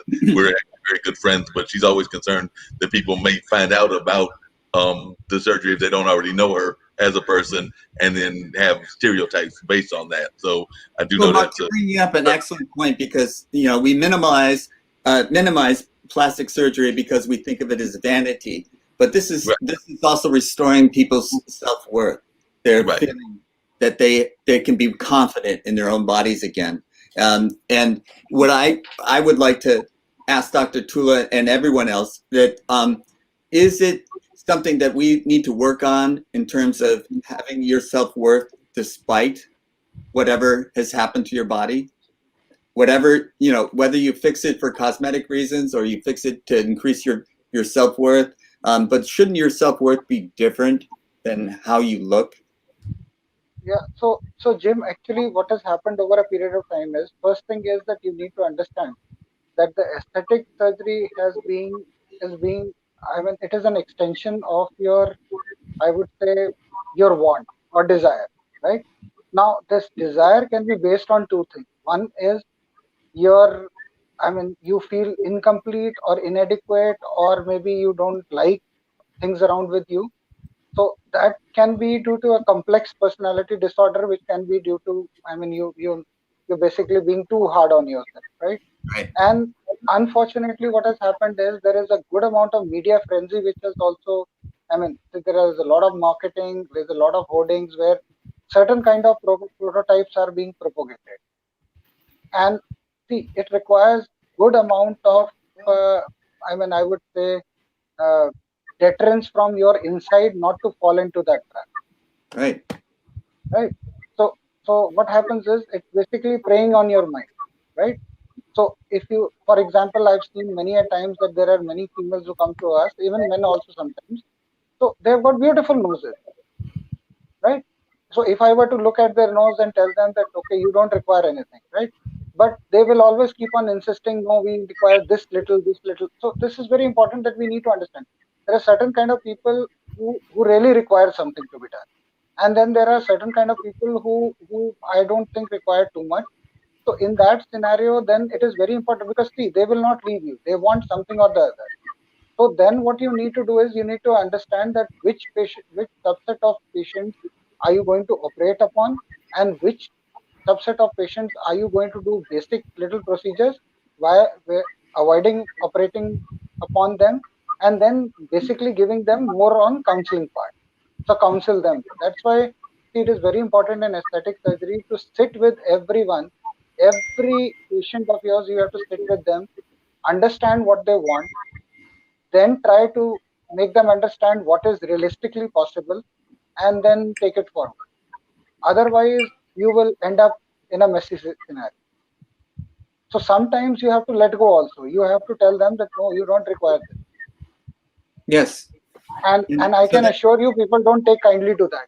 When you yes. refuse people, they don't take kindly to it. And then there's people like me. You call it a stress line. I call it a concentration line in my forehead. And I know you're going And to that take is it why, away for free, see, but I don't need I it have, taken away. yeah, so I have a very simple concept around that. See, all lines are not bad, Right? right? So if, Yeah. for example, I'm just giving an example. If you look at, you have got kids, Jim? No. No, you didn't know. No, I So have nieces and nephews. Ankit has a small daughter, if I'm not wrong. Yes. Yeah. Yeah. So Ankit, how old is she? She's 4 years old. Okay. So if you look at her, you will see that she has these prominent laugh lines. They're Yeah. very prominent in kids, right? Yes. They're very, very prominent in kids, right? Yeah. And sometimes what happens even in kids, they have these under eye dark circles also. Maximum kids have that, right? Sure. And that is an anatomical landmark, right? As you Because grow those older, lines as you last grow until older, like those lines last till like about 11 or 12, right? Because I think that my nephews, I don't have any, like I said, I'm not yeah, married, I don't have any kids, but I have nephews and they're 11 and 12. And I think that I still see the laugh lines in their faces, but I'm yes. thinking when they get older, they may So disappear. my question is, so it's an anatomical landmark. Does it make them less beautiful or less attractive? I don't think so, I don't think so either. right? So it is very important that we understand that these are anatomical landmarks, and as we start aging up to a certain period of time, when we are in our youth, they will decrease, and then when we reverse age, I mean that means that we start going towards the next side. We are again aging, and they will again reappear. So Yes. these are anatomical landmarks. These are like a life cycle journey. What Right. we need to understand is that they should not go on your head. You should not be only looking at them. Because please understand that when we look at a personality, we look at a person, even if you're looking at a face, we are not concentrating only on one area. We're looking at the entirety of the face. The Wait a minute, problem Dr. with Tula, you mean people that is me that and Jim they don't have to get, go get our beards dyed? Because, that's oftentimes when they try to push us, once you get the white in the beard, they want the beard dyed. So you mean we don't have to go get Well, our beards dyed? We're all right with you're it telling us being not white? to judge a book by its cover. Exactly. Yeah. So it's very important that we understand it in the context of the entire thing. So when we have to look at faces, we should be looking at the totality of the face, right? The problem, what happens is with maximum of these patients is that they are fixed to one certain thing, and it takes some time for them to get them out of that shell and start appreciating about themselves, right? Yes. So Right. when the consult starts, the first thing what I ask them is what do you think is what do you want? Or the first thing is always this line, that line. Then when you start explaining, when you sit with them, take their photographs, then put them in front of the photographs, and then tell that, are you seeing this? I unfortunately am not seeing that, right? And then you start going around it, telling them that, okay, what exactly, I mean, see, what you want and what is the end result may not be the same. So Look, it's Because a one of the complex things scenario, right? fascinating because Yeah. is you're So talking fascinating. Because about one of it's the just like you are basically like a sculptor. You are first measuring the yes. entire face, right? Then you are seeing what is the most important thing, which if you do something which is going to make the drastic or the most important impact on that person's face. Yes. And then no, you have to make that person understand that, okay, if I disagree with you here, this may not be the best option for you, but maybe if you get this, it will be more value for money for you. yeah, because one of the things that I've noticed, and I'm thinking to Jim because he's out of the West Coast, he might observe it as well, is that sometimes, how can I put it? That sometimes some of the celebrities seem to get overly intoxicated by the plastic surgery, and in some cases, I mean, I've seen some stars that it actually seems to work. They don't seem to age, and I'm pretty sure that they might be using plastic surgery and other things in order to keep those youthful appearances. But there's a couple of others, and I'm sure I don't have to name them, but Jim can probably Boomerang. think of some. There's some that you're sitting there going like, you went under the knife one too many times, and you don't need to do it anymore. And I don't know why you did it that last time, because there's some folks that just seem to be almost become addicted to the plastic surgery, particularly when they got that kind of money. So, Mark, this is a problem which is pan world. It's not only to US, restricted to US. So what happens is, see, it's a very addictive thing, right? So what happens is there is a very thin line between looking beautiful and looking overdone, Looking right? beautiful and So looking. overdone means that you look Additional elements. right. What would I you So say, think you Angus? I understand. yeah, so you need to be very careful, right? And this happens because, see, no doctor will want that one of his patients, even if it is a celebrity patient, should look overdone, right? Generally no doctor will like that, right?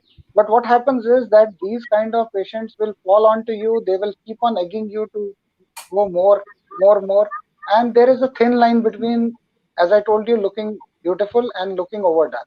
So you need to understand that you need to respect that line, and you need sometimes to tell these patients also harshly, and sometimes, I mean, stubbornly, that no, I will not do more than Because because and otherwise, so they yeah, otherwise what happens is they they are spending money to look beautiful, but they are looking worse than where you started them from. Right. right. And I see a lot of those celebrities all around, right? So what happens is that if they come to me, I will sometimes refuse them, or I will bide my time by telling them now is not the time. Let this effect go down, then maybe we can have a look at it. So this keeps on happening. We need to understand that for a great result, you need to be. I mean, sometimes you don't have to do anything. You just have to let it go, right? Yes. And we have And this that is concept. We have this concept with addiction in general that people can be codependent and that they help them support their addiction. So you can have a plastic surgeon that is codependent with this person who just wants more and more, and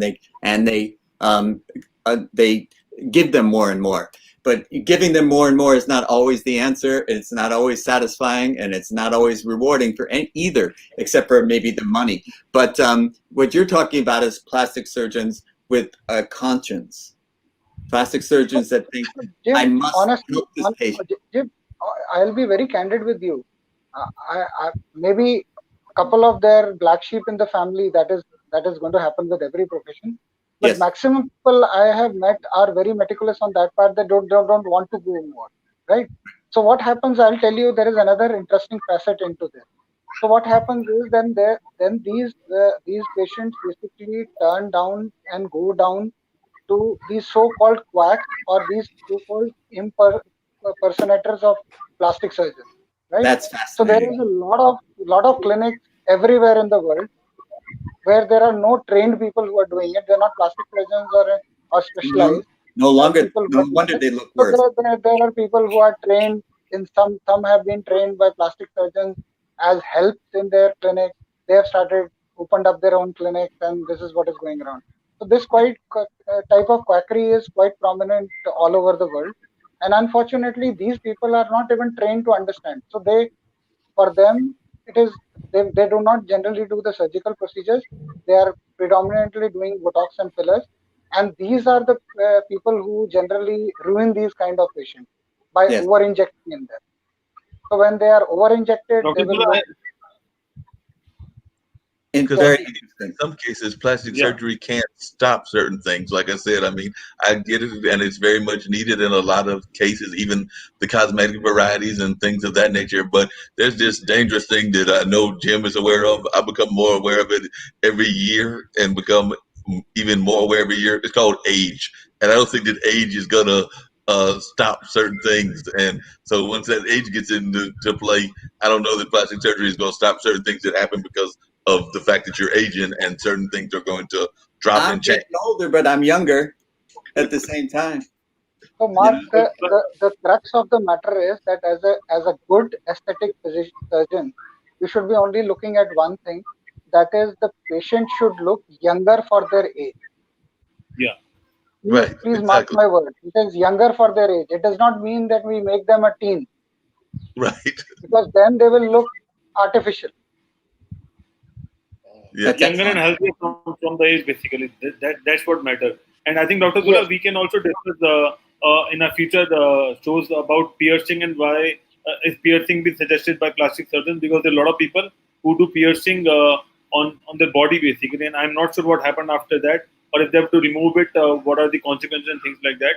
So we can take that topic as well, or maybe we can invite some people who are professional piercing guys who do the piercing and tattoos, and then what happened after that, because that Yes. Yes, also I'd be interested in knowing Tattoos about are that another. as well, because my brother actually has a couple of tattoos, and the tattoos still look well. But I've had some other friends that have got tattoos, and then being the single man, I'm gonna talk about the folks that I have no tattoos on my body, but I do have friends that have got tattoos, and they might have put the tattoo of the girlfriend of the moment. But if the girlfriend of the moment isn't the girlfriend anymore, that could be a kind of hazardous thing that you might want to get that tattoo removed, and you might have to do it through plastic surgery because, like I said, So Mark, I'll tell you. I mean, girlfriend can be changed. I mean, but you can't replace the tattoo. But I think you should have a doctor's tattoo on your body, so that because if the doctor is there, he will remain with you forever. So, Ankit, basically, you're telling him to date a doctor. That is what it is.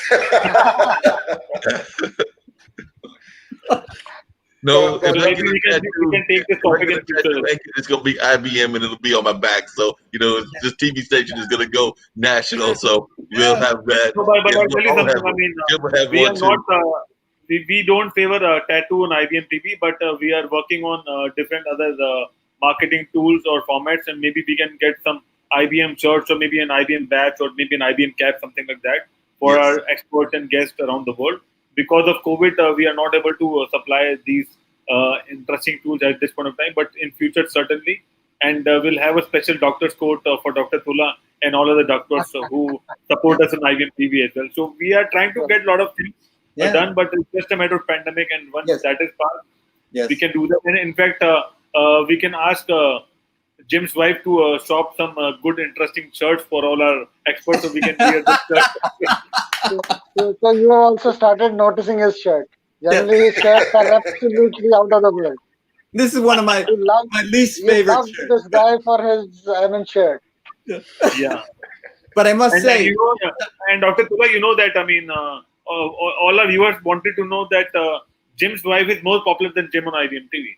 oh yeah, I'm Because sure. we have I'm to sure. talk about I'm sure. why every day.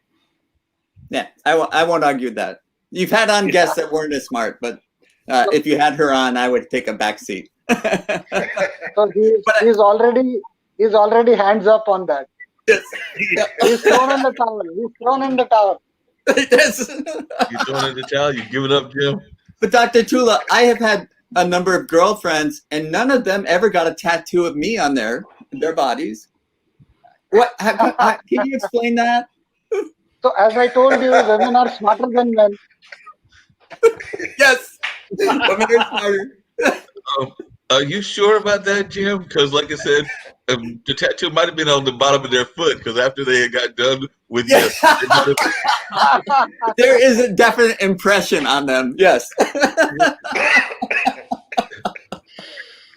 Well said, Mark. But I have a question for Dr. Tola and for all the panelists. Whenever we see a tattoo, generally the tattoo is black in color. Yes. So do you think that, or we have different color tattoos as well now? Because whenever I see a tattoo around the world, it's always black and dark in color. Why is that, sir? Is it related to the blood thing? So I'll tell you, when initially tattoos started, so they had these three colors which were there. So it was black, blue, and green, right? Absolutely green one. So these were the three colors, right? Now, as time has progressed, we have yellow, we have red, so we have a lot of plethora of colors. The problem is that you need to understand that now, suppose, see, there are 2-3 things in tattoo. So most important is the depth of the tattoo, because professional artists generally don't do deep tattoos, right? Because we've had problems with tattoos when they are too deep. Yeah. Because if a tattoo is not deep, you will see over a period of time it will start fading on its own, right? You have to get a redo done of that tattoo, or maybe a layering of the tattoo done, right? If you want to keep it. Ideally, that is a good tattoo, because in case over a period of time it goes, you just need to basically, tune it up, right? But if you have a deeper tattoo, that means it has gone through, traversed all the layers of the skin. It is not going to become lighter with time. And tomorrow you decide to do away with the tattoo, then there is a big problem.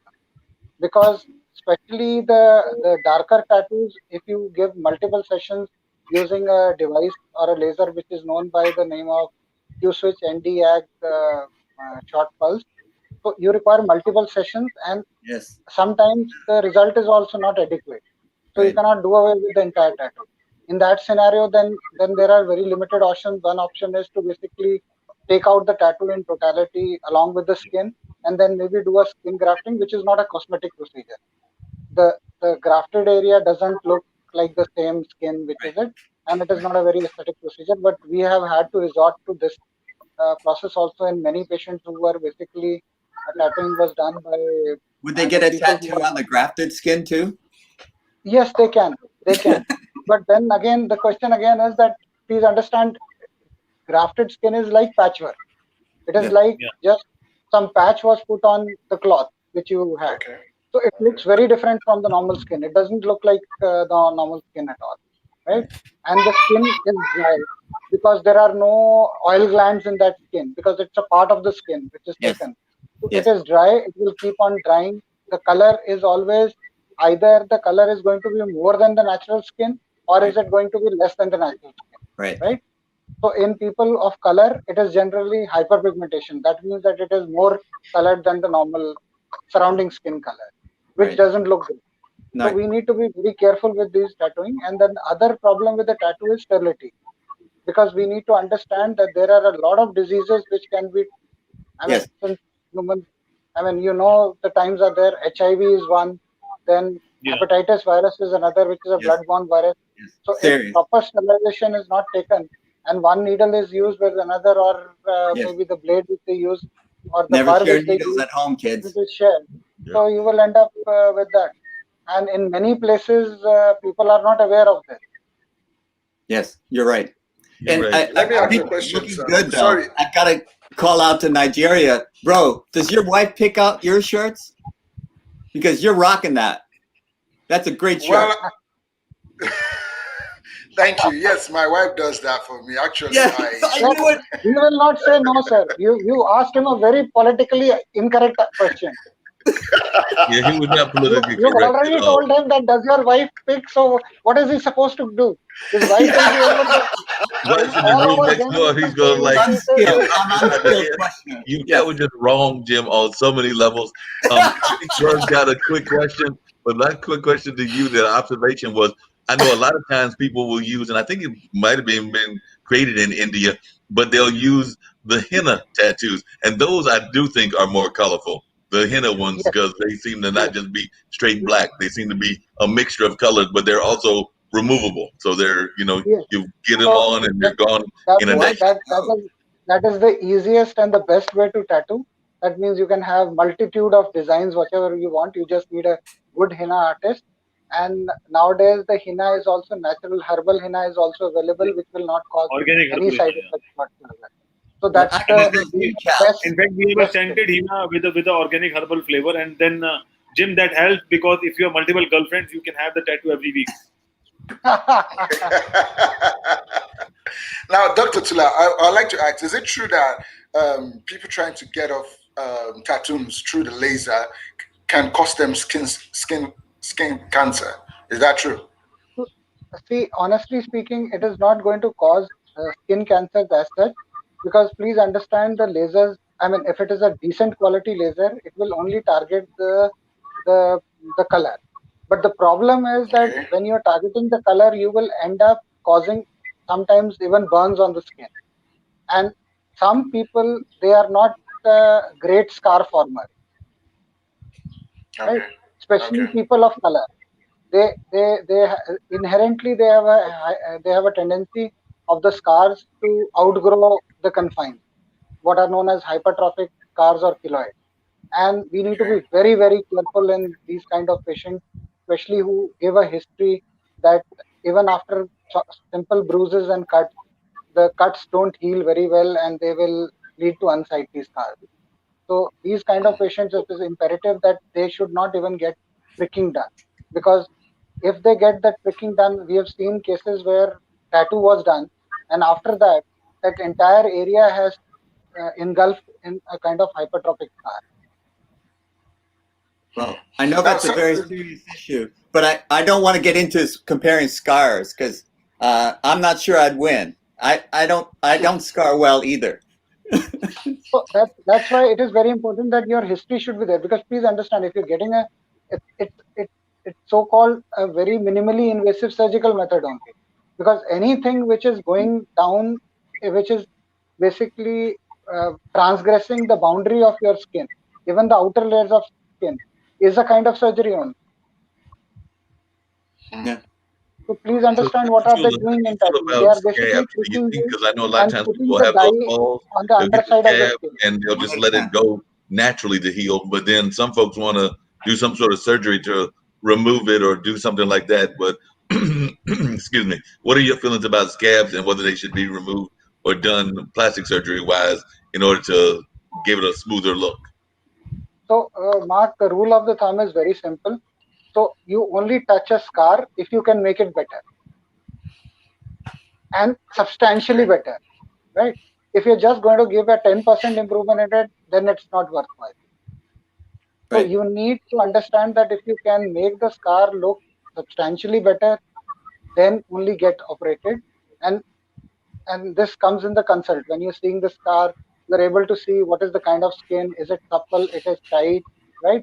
And Yeah. then healing tendencies, right? And what impact is the scar having on the person's psychology also? Because sometimes what happens is you have people who have small scars, but at the end of the day they are petrified and they stop going out and all. So you need to understand the mental, I mean, health of the person also. And these are all parameters which come into the play before you decide which scar to operate upon. That was the question I Okay. was going to ask. Go ahead, bro. You Yeah, had a question. Dr. Taylor, yeah, I want to take you back a little back to plastic surgery. We had the first lady, the former president's wife, which was a former first lady at the time, was said to travel abroad. I don't know where actually the country she was to travel, but she died having plastic surgery. So that really got me moved. Like this plastic surgery that I don't know how to say it, that serious that someone could lose their lives while having plastic surgery. I can't really state which of them it was, the butt or the breast or the age. I really can't say. But I knew the report came that she went for plastic surgery and she died while having that plastic surgery. Can you give us a hint what could cause her to die while having that plastic surgery? Then two, my second question goes to anti-aging. A lot of women really don't want to grow old. We men don't bother about growing old. We just take it as it comes. But women really ever want to grow old. And this is what causes most of them to go into plastic surgery. Would you advise them to take something like anti-aging foods or prescriptions? What's your take on that, sir, please? So, sir, coming down to your first question, see, the chances of a complication in any surgery are going to be the same all across surgery, right? So that means that Okay. there are two, three things which are associated with complication. One is the anesthesia. There are complications of anesthesia, right? If a person is Okay. not healthy and they are going across to a surgery which is going to be anywhere more than 3 hours or a 3.5 hour surgery, it is known as a major surgery, right? And a major surgery comes across with complication ridden due to anesthesia also, right? This Right. is one thing which we have to take into account, right? Then there are surgical complications due to the procedure per se, right? For example, if you're doing liposuction, so there are certain gold standard rules in liposuction which all surgeons nearly adhere to. That is, you do not do more than 8% of body weight at one session, not more than 30% of the body surface area, right? So you don't liposuck more than that. Now, what happens is sometimes the patients also get greedy and the doctors also overstretch themselves, right? Because they have been doing it, they're doing more than that for a period of time, they become complacent, okay, nothing is going to happen. Now, in that scenario, chances of complication are always going to be there, right? And what generally happens is that when you do these amounts of liposuction, where you're taking, I mean, liters and liters of fat out, so there is generally a decompression which happens, right? Because the amount of fluid which is put inside there, it puts a load on the heart also, and then you are again taking out that fluid, right? So there is a lot of hemodynamic changes which are happening within the body. The Yeah. other thing which happens is that if you don't use the right kind of cannulas, if you use thicker cannulas while taking out the fat, there is a chance of fat embolism or pulmonary embolism also happening.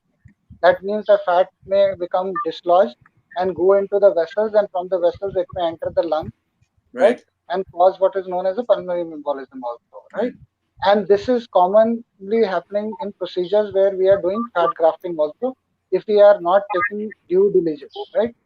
Especially the procedures where you told that maybe she wanted some fat to be put on the butt and all that. So you need to be very careful. Number four is that you need to be very careful of the surgeon's credentials to which you are going to, because there are a lot of people who are not trained in aesthetic surgery, Mm, right?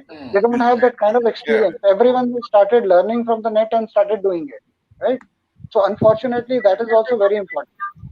So these are all parameters which you need to be kept into. I mean, so you need to understand that it is always wiser to go to a surgeon who is conservative rather than going to a surgeon who is more into a show of pomp and show and grandeur. Because remember one thing, safety is the most important thing. As Yes. surgeons also, we are always taught that be safe than sorry. Mm, So it is life which we are handling. So sometimes what happens is you will get patients who will push you. They will say, we have come from this part of the country, we have only these much days, right? So you do everything within this period of time. Very Especially interesting. the people who come from overseas, because they will have limited time. true. Budget is not going to be an issue. The time is the issue, because they will say we have got only 7 days in India. You do liposuction also, tummy tuck also, bust enhancement also, everything done in one go. So to see the timing of the surgery, if you're trying to do everything in one go, you're basically operating for more than 10, 12 hours, which is not a very good thing to do. Hmm. Yeah. So these are all parameters which can go wrong. I mean, you can end up with a problem. So we need to understand that ultimately it is very important that the surgeon is given the choice to choose that, okay, I will do up to this only. And sometimes, especially these people from abroad who come from affluent backgrounds, they're not willing to listen. So there is a lot of pressure which is being put on the surgeons also that you do it, right? True. So this True. maybe can be a cause, or maybe there was some pre-existing problem. I will not be privy to that because I don't know her personal history, what she was going through. But this can be one of the reasons. Well, And I love the way you made it. Yes. You made us understand this could be Yes. the reasons, and it's at least we've enlightened a lot of people about it. Thank you. Me too. Thank you. Yes. so the second, now comes the second part. So eating Okay. healthy is always great. There is no doubt about it. Yes. The problem, especially with people who want aesthetics, is that they want immediate results. So they don't Yeah. want, the problem is that, please understand that they do not want to go through the entire grind. Because please understand, when you have to exercise endlessly for days and days, right? It's not that within 5 minutes or first 5 days the result is going to be apparent. It will take months for you to get some kind of result. Now, the Yeah. problem and the challenge is that people now, today's generation is what we call it the millennial. They want instant result. Yeah, everybody wants something And quick. even if, yeah, so they want, Yep, everybody it's wants just it like really an quick and espresso. fast. Yeah, it's just like they want an espresso. They'll just go, pour it, and it's ready to drink. Unfortunately, with surgeries, it doesn't happen that way. You require a downtime and all planning has to be done, right? So that is the challenge there. So, Hmm. so we need to understand that. I mean, see, you need to understand two things, which I always tell. So I tell that, okay, there is a, whenever we are planning a treatment, it's just like you have to basically compartmentalize the treatment. So there has to be a treatment which prevents or basically reduces aging, right? That is your baseline treatment, right? And then you can add up a little bit of a dolly on it by giving a little quick fix, right? Okay. So that basically balances both the things. So you are basically one trying to ensure that the patient is continuing on the healthy lifestyle and eating nicely well, exercising well, right? And taking certain procedures which are basically anti-aging procedures, right? And then giving them that wow factor by doing a little procedure which gives them that psychological kick also and makes them feel little good about themselves. Yeah, that makes sense. Well, So Dr. Makes a lot of sense. Hey, it's a Jim. great art doing that. So you Yeah, need to be very, very careful with the way you go around it. Dr. hey, Kumar, I Jim. must say that I've always learned something whenever you're on the show, and it's always a pleasure to see you. No, it's always the pleasure is all mine, Jim. I love your Pleasure is Same all here. mine. personality, Same here. Dr. Tula. I haven't spent as I'm much not time done with yet. you as I have in the past, so you're just amazing, and I did want to share that as well. I think Jim had Yeah, something else he was going to add, but yeah. before he And does that, I do because I got to did want, tease Jim about something. Jim, you said that you wanted my glasses to be clean, so I went and got my glass cleaner. So, well, now you can ask your question while I'm taking care of my glasses.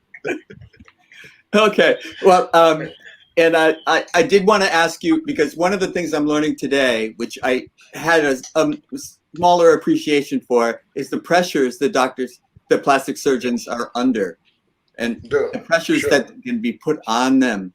And I wanted to ask you, especially when you have to deal with something where there's a mental instability or a mental illness, and they're coming to you to have an exterior fix for something that's really internally unbalanced. And how could you possibly deal with a patient like that?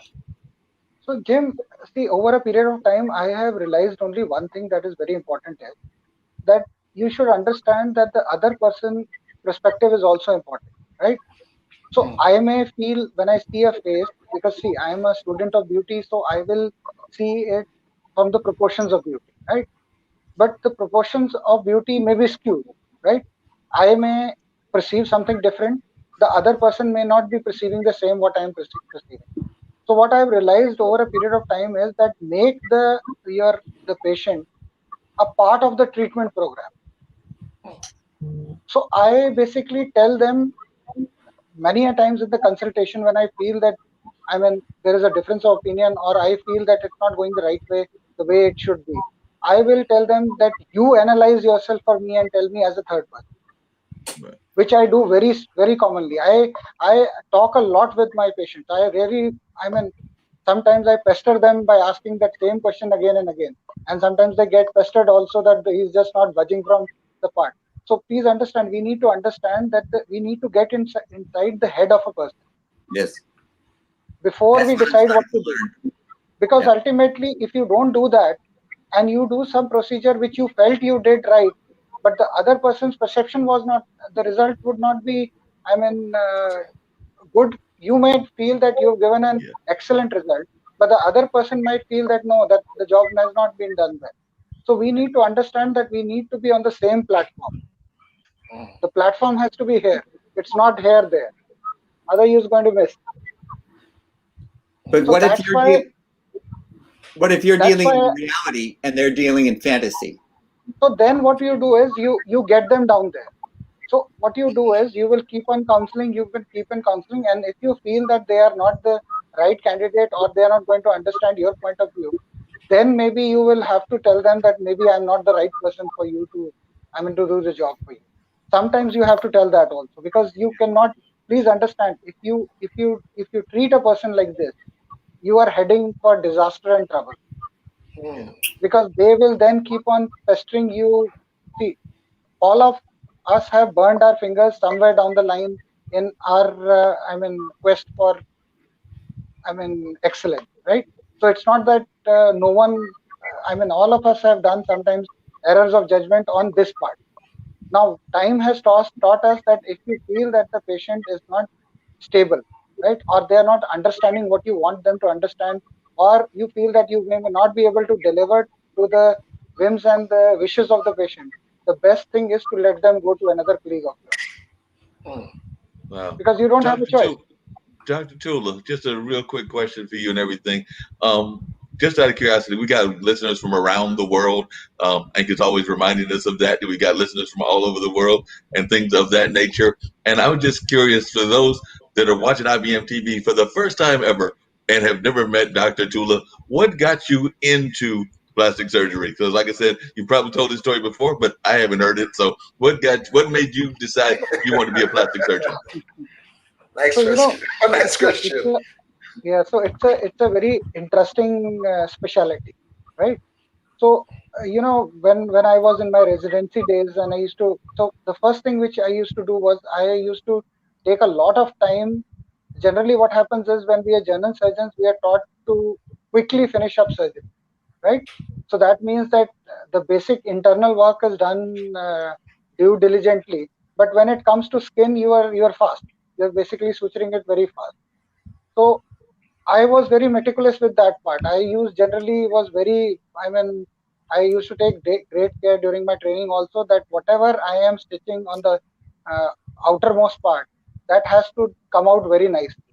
Because I believe that, scars are an aberration. You should try and delimit whatever scars you can, right?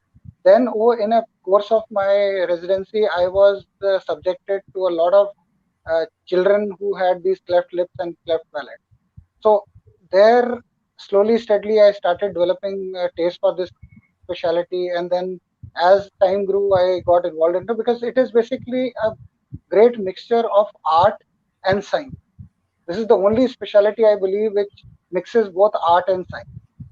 So it basically gives you the liberty of being an artist as well as being a medicine person in the same. So that's why I think that was one of the big reasons why I got into it. Well, Wow. Wow. Dr. Tula, this question is for you as well.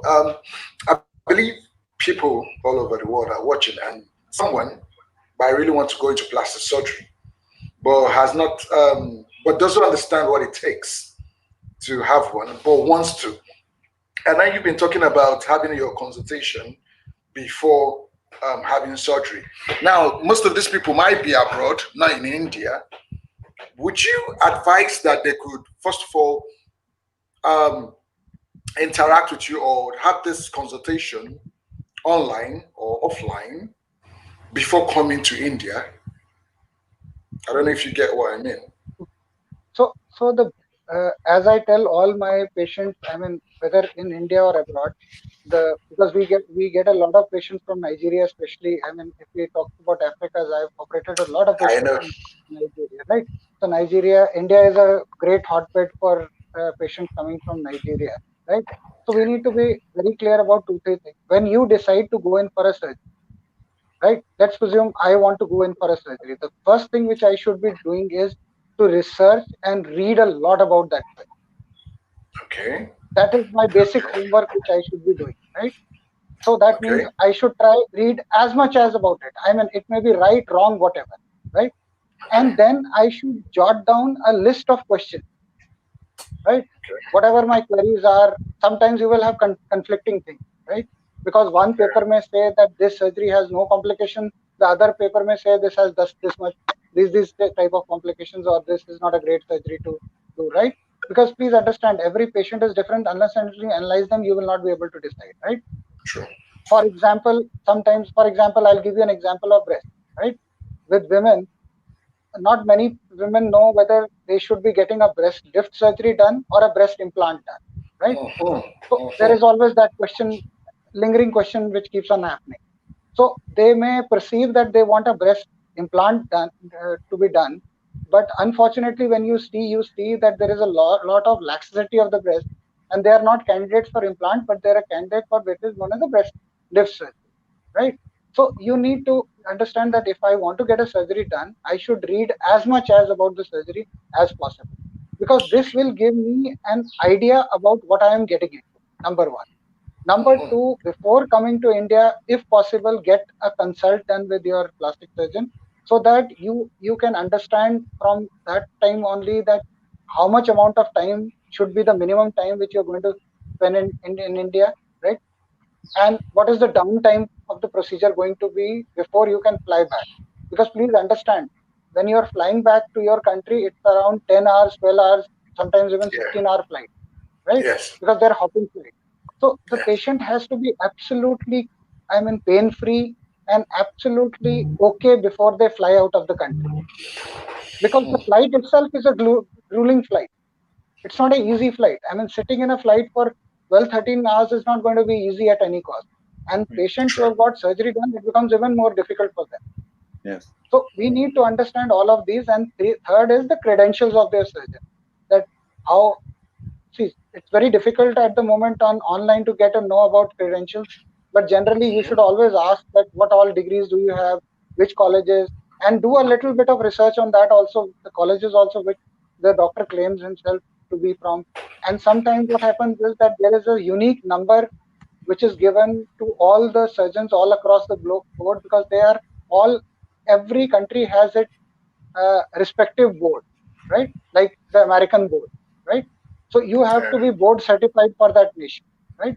And if you take the number of that board and you put it on the medical site, you will get entire details of that surgery. So these are basic R&D which should be done. And this is not only for outside patients, the inside the country patients also should do it. Because please understand, you should go to the right guy. There are a lot of people who claim to be cosmetic surgeons. They don't know ABC about cosmetics. So there is a lot of quackery going around in this. So you need to be very careful of what you are ending up with, right? Sometimes what happens is that you will end up with going abroad because you feel that your city or your country may not have those kind of plastic surgeons who are well experienced with these kind of surgeries, or you don't want to get it done there. So in that scenario, it is very important to research which kind of institute are you going to get the surgery done, what are the credentials of the doctor. You need to be absolutely sure, and when you feel that the doctor has answered all your queries, then only decide. Because please understand, ask as much questions as you want. Don't think that any question is a stupid question, because what you feel stupid may be a very intelligent question. Sure. That's what I'm relying on. When Jim, it's very important that if you do all of this, because please understand, it is your life which you are going to put across to someone's hand, right? Sure. So you need to be doubly sure. Money you can lose, you will recover. Life is precious. You can't afford to lose that. So these are very important things which you should be doing. And after that, I don't think there's much of an issue on that. Very interesting. And you think that the patient has a responsibility to do some research on their own? They should. Because please, Jim, if it would have been 20 years back, I wouldn't have said the same thing. But please do remember, in today's era, there is a lot of marketing and gimmicks going around. Sure. Yeah. Right? Unfortunately, we have to accept reality. Reality bites sometimes. So we have to accept it, that there is a lot of gimmicks and I mean, I mean, uh, showbiz which is happening around aesthetic surgery, and there are a lot of people who claim to be aesthetic surgeons, but they are not aesthetic surgeons. So there is a lot of quackery which goes around. So if you are able, if the patient is smart, which I believe they should all be, because they need to understand that ultimately it's their life which are they're going to put, or their faces or their body parts which they are going to subject to treatment. They should be very sure of whom they are, letting do the procedure. So there are basic tips and tricks. Every country has that. You just need to basically go onto the website and type the number. Once you do that, for example, in India, we have basically state boards, right? Like New Delhi has the Delhi Medical Council. I have a DMC or Delhi Medical Council number. When I give you that number, you go to the website, put that number. They will have all my details in that. I am not allowed to practice without those details. So how important And they is have very medicine in India, particularly with the plastic surgery field? Because I know here, because of the coronavirus, it seems like it's just growing in by large amounts. All across this is happening. Previously telemedication, telemedicine per se was not great, right? So it is only people who were coming from abroad where we used to talk with them sometimes, right? Or sometimes converse by basically emails, by sending them a standard questionnaire and maybe adding a little bit here and there, and then asking for photographs, and then assessing, and then sending a summary back, right? This was the procedure which was followed. So we were more into assessing, writing, and then sending it back. But I guess this is Corona has given us a great clue in that telemedicine has grown by leaps and bounds, right? We are forced to accept it now. And I think this is a good opportunity. This is the one thing which is, this is the silver lining which has come out of it. And it's not bad in that. So apparently, if you are able to talk or see your prospective patients, it will become easier for you also and for them also, because they will also have an understanding of who they are talking with, and it gives you a little bit of comfort also. So there are silver linings in any cloud. Yeah. Yes. Sounds like it. I know this is Medical Fridays, but I'm just going to switch just real quickly to another topic, and it's coming to Bruh this time, and that's the whole thing about the elections. Because, we're having elections, and we're thinking about there's a certain person that wants to call our elections off. So tell us about the elections in your country, and are they as contentious as the ones here and everything? And by the way, Jim, your shirt looks a lot clearer. I can see it now with my glasses clean. So I just want to let you know the shirt is much cleaner, and much clearer. What about Bros? I think he's rocking his shirt. Yeah. I want to know where you get that, bro. I don't know if I can pull it off, but to talk about the elections here in Nigeria, actually, we have about 2 states about to go into elections very soon. One is Ondo State, while the other one is Edo State. And because of the pandemic, we're still looking at how it's going to be like. It's going to really look like, because talking about the social distancing and voting, we're trying to see how it will fit in this particular election. But things, the way it is, it's still the same old gimmicks, games, and criticisms that they do in politics. That's the same. Is the same still going on here. But compared to the US and here, I'd say, well, yes, because there's a particular state, actually Edo State. The way people are kicking against Trump, that's the same way people are kicking against the government. So it's kind of a bit. Actually, last week, I think either this week or last week, there was violence in the state where some party members had to clash among themselves. So it's a bit it's quite interesting here. We're still watching out and looking out. But my watch is to see how the government will really handle election during this pandemic. Are they really going to observe that social distancing? And my fear is, will people really turn out? But although I know here in Nigeria, some of us, I'll give you an approximately percent. I believe 60 to 70% of Nigerians don't believe in coronavirus. Yes, because if you see the way people flood the banks, you see the way people flood the markets, even the restrictions being given, people they're flouting those restrictions. So I'm looking at if the officials on their own is really going to work to keep that social distancing in that election day. I hope they do, because if don't, I don't see them keeping that social distancing to be like the normal elections that we really do have all over the world. But concerning the criticism, it's really high here. That's what I can say for them.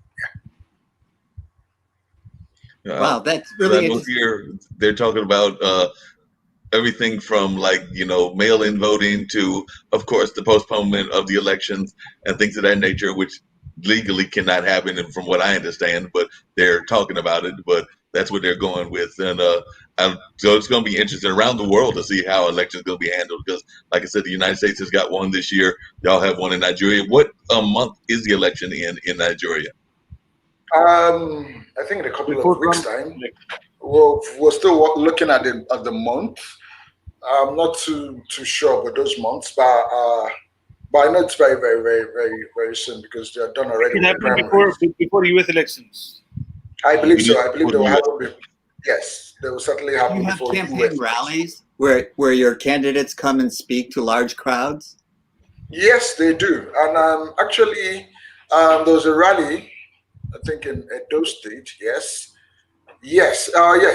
The rally is still going on. And to tell you the truth, during that rally, they were not practicing social distancing at all. Right. Yeah. At all. I was in the crowd, and I was like, whoa. Yeah. Do these people really understand that there's coronavirus? And again, I wasn't even seeing the person campaigning with a nose mask at all. So it's still the normal way they do elections. Yeah. But one thing I wanted to say is, okay, I'm trying to get it. One thing more I want to say is, we actually don't do what's it called, electronic voting like the way the US does. We do this thumb printing, and you must be there. I wish the government, although they've passed a bill in the House of Senate, for us to have that platform of doing electronic voting, but I'm not seeing it happening this election. Probably in the next 2023. That's when I believe and I hope it will be possible. But with this post-COVID, I'm not seeing any changes by the government. Let me just be blunt here. I'm not seeing any changes on this election. That's pretty depressing. Yeah, really depressing. It is. It is. And what about India, Ankit, Dr. Tula? What is the elections going to look like? Do you have campaign rallies? We have a lot of things apart from campaign. There is election every county. Yeah. So every day in India, we have elections going on around the somewhere. The beauty in India is that we have elections every quarter, I think, right now. Yeah.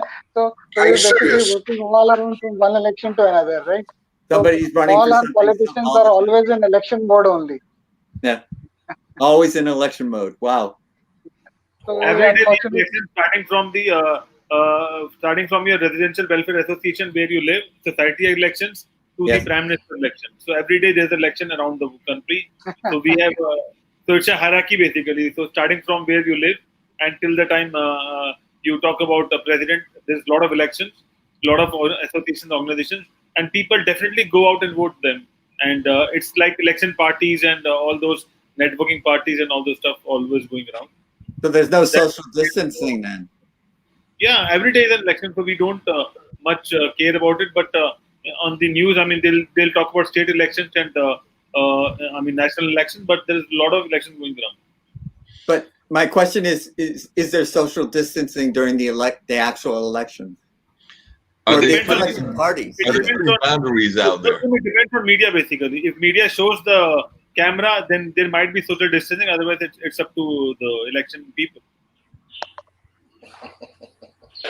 It's all complicated.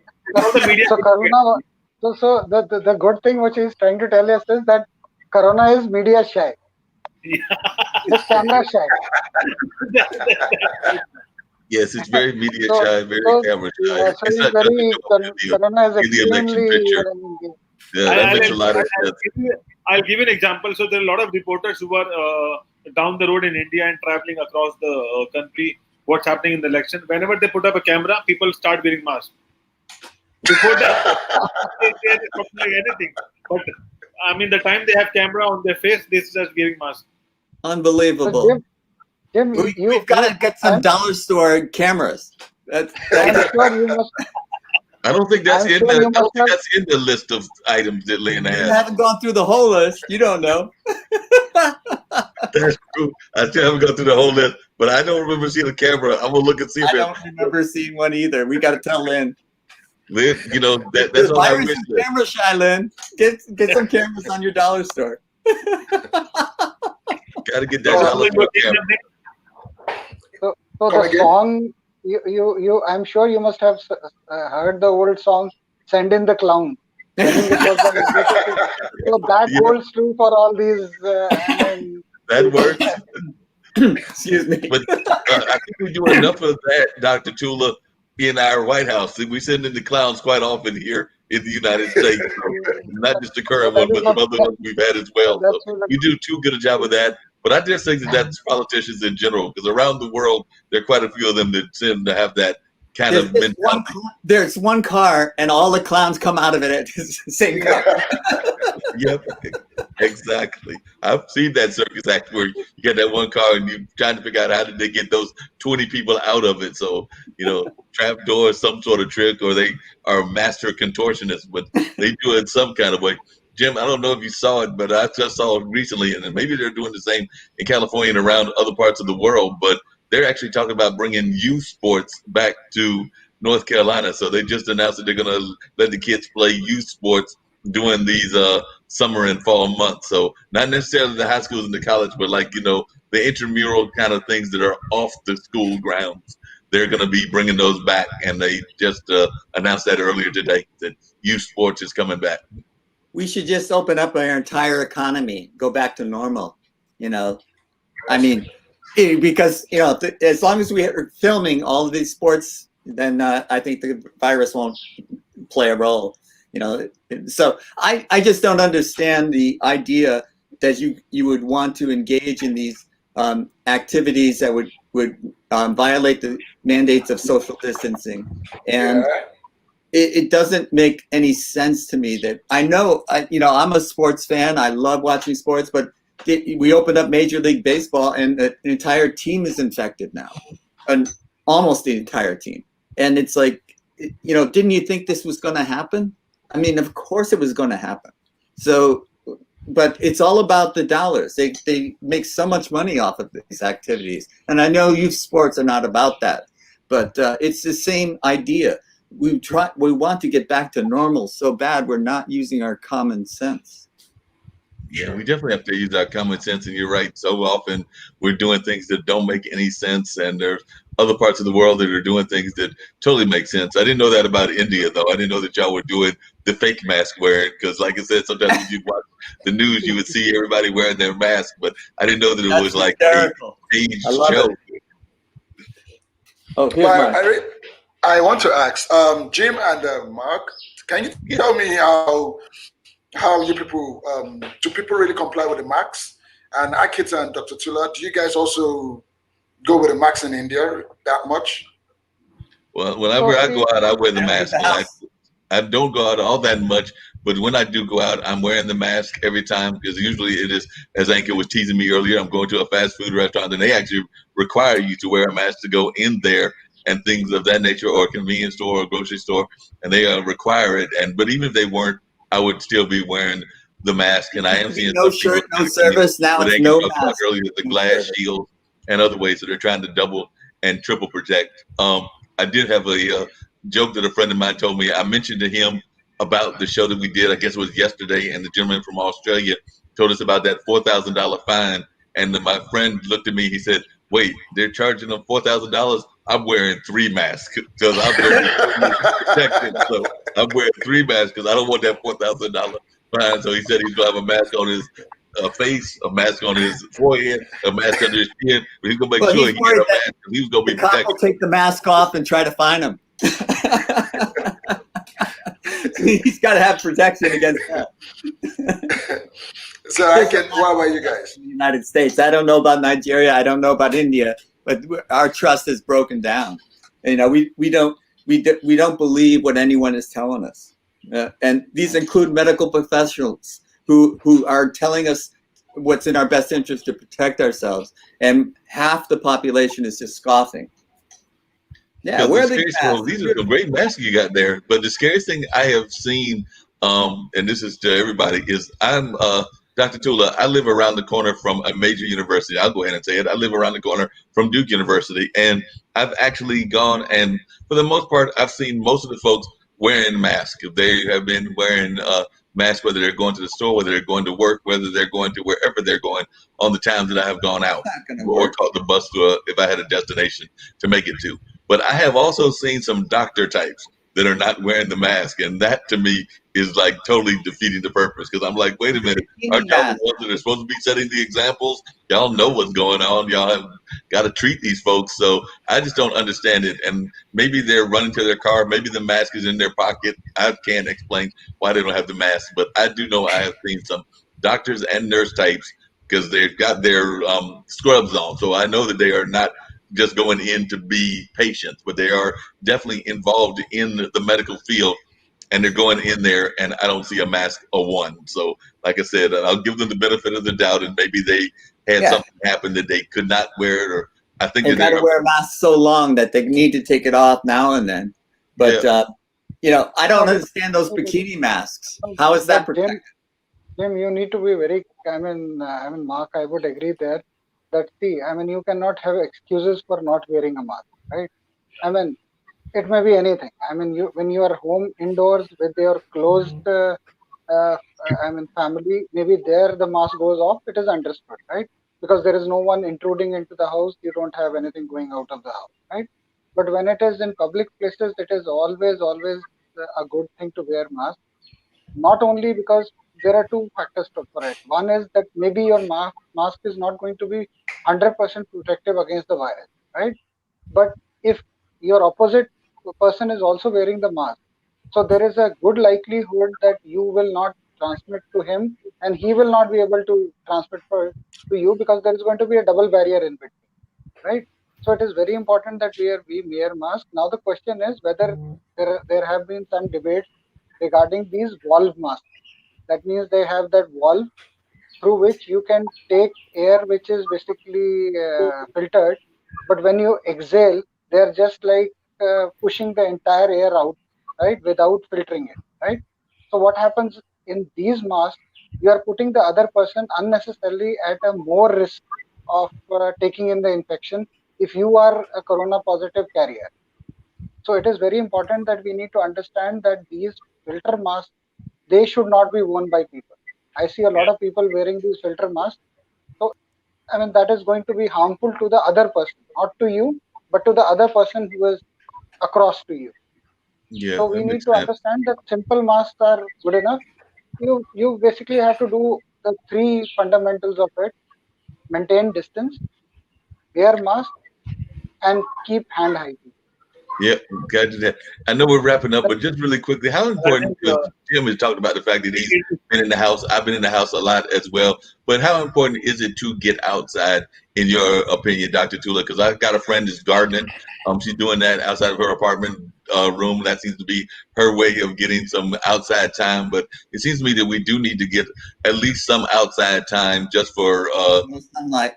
well-being and for things of that nature. I just wondered if you could comment real quickly how important that is. You can go out. There is no problem in that, but you have to understand that you have to keep distance from people, right? So that means that even if you're going for a walk or something, ensure that you are not coming in contact with people and you are not stopping and chatting with people, right? And preferably, you have to understand that don't go out in bunches for walk, because then there is a chance that you may get close to each other and start chatting with each other, right? So these are basic things which are required. Apparently, you will want to exercise. If it is a secluded place, you can go out and exercise. Even if it should not be too crowded. That is my only thing with it, because if you are exercising, you are basically pumping air in and out, right? So you are basically taking in more air, right? So that is why it is very important that the amount of distance between two people should be there. That is important. And preferably, if possible, right, if there is no one, then maybe you can just remove the mask and go without it. I mean, for if there is no one in the vicinity. But if you have people in the vicinity, then you have to wear the mask and, I mean, continue with your exercise. Yeah, The that makes challenge, sense. especially with these airtight masks, is that if you should not try to run with these masks, because see, the oxygen will decrease, levels will decrease. Otherwise, you will not be able to, your lungs will not be able to take in that much of oxygen. So sometimes we've seen complications also with people who have been running hard with these special, I mean, airtight masks on. So we need to be careful with our exercises. Our exercise modules have to change and customize according to the situation. Yep, That's for he's sure. already ready. Jim's ready. He's got his mask on. I have to put mine on.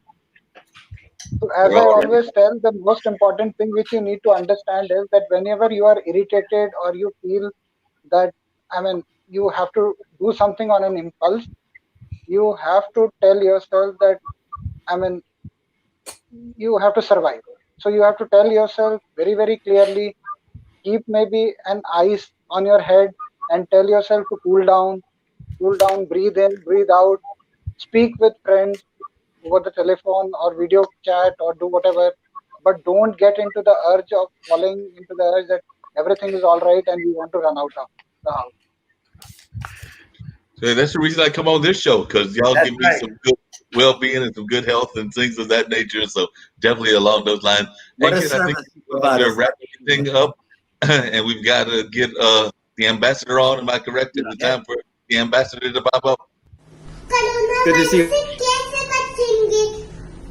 Okay, hand होकर और ऐसे अपने खांसी जब आएगी तो ऐसे करेंगे अच्छू अच्छू और कोरोना वायरस को धन्यवाद हमारा म्यूजिक सुनने का. And thank you for joining us on Medical Friday with Doctors. And right now we are running a show, Financial Friday, with Nick Palaveda on IBM TV, which is live right now. And tomorrow, do join us for Spiritual Saturday. Before we wrap up, I'll just play the quick shows for tomorrow.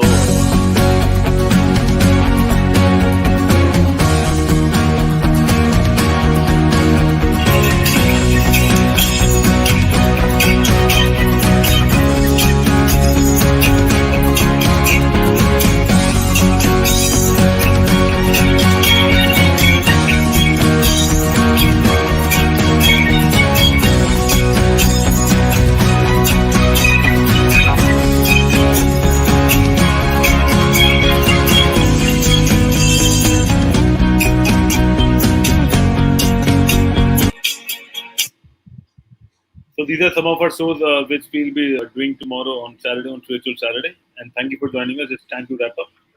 Have a good day. Take care and see you soon.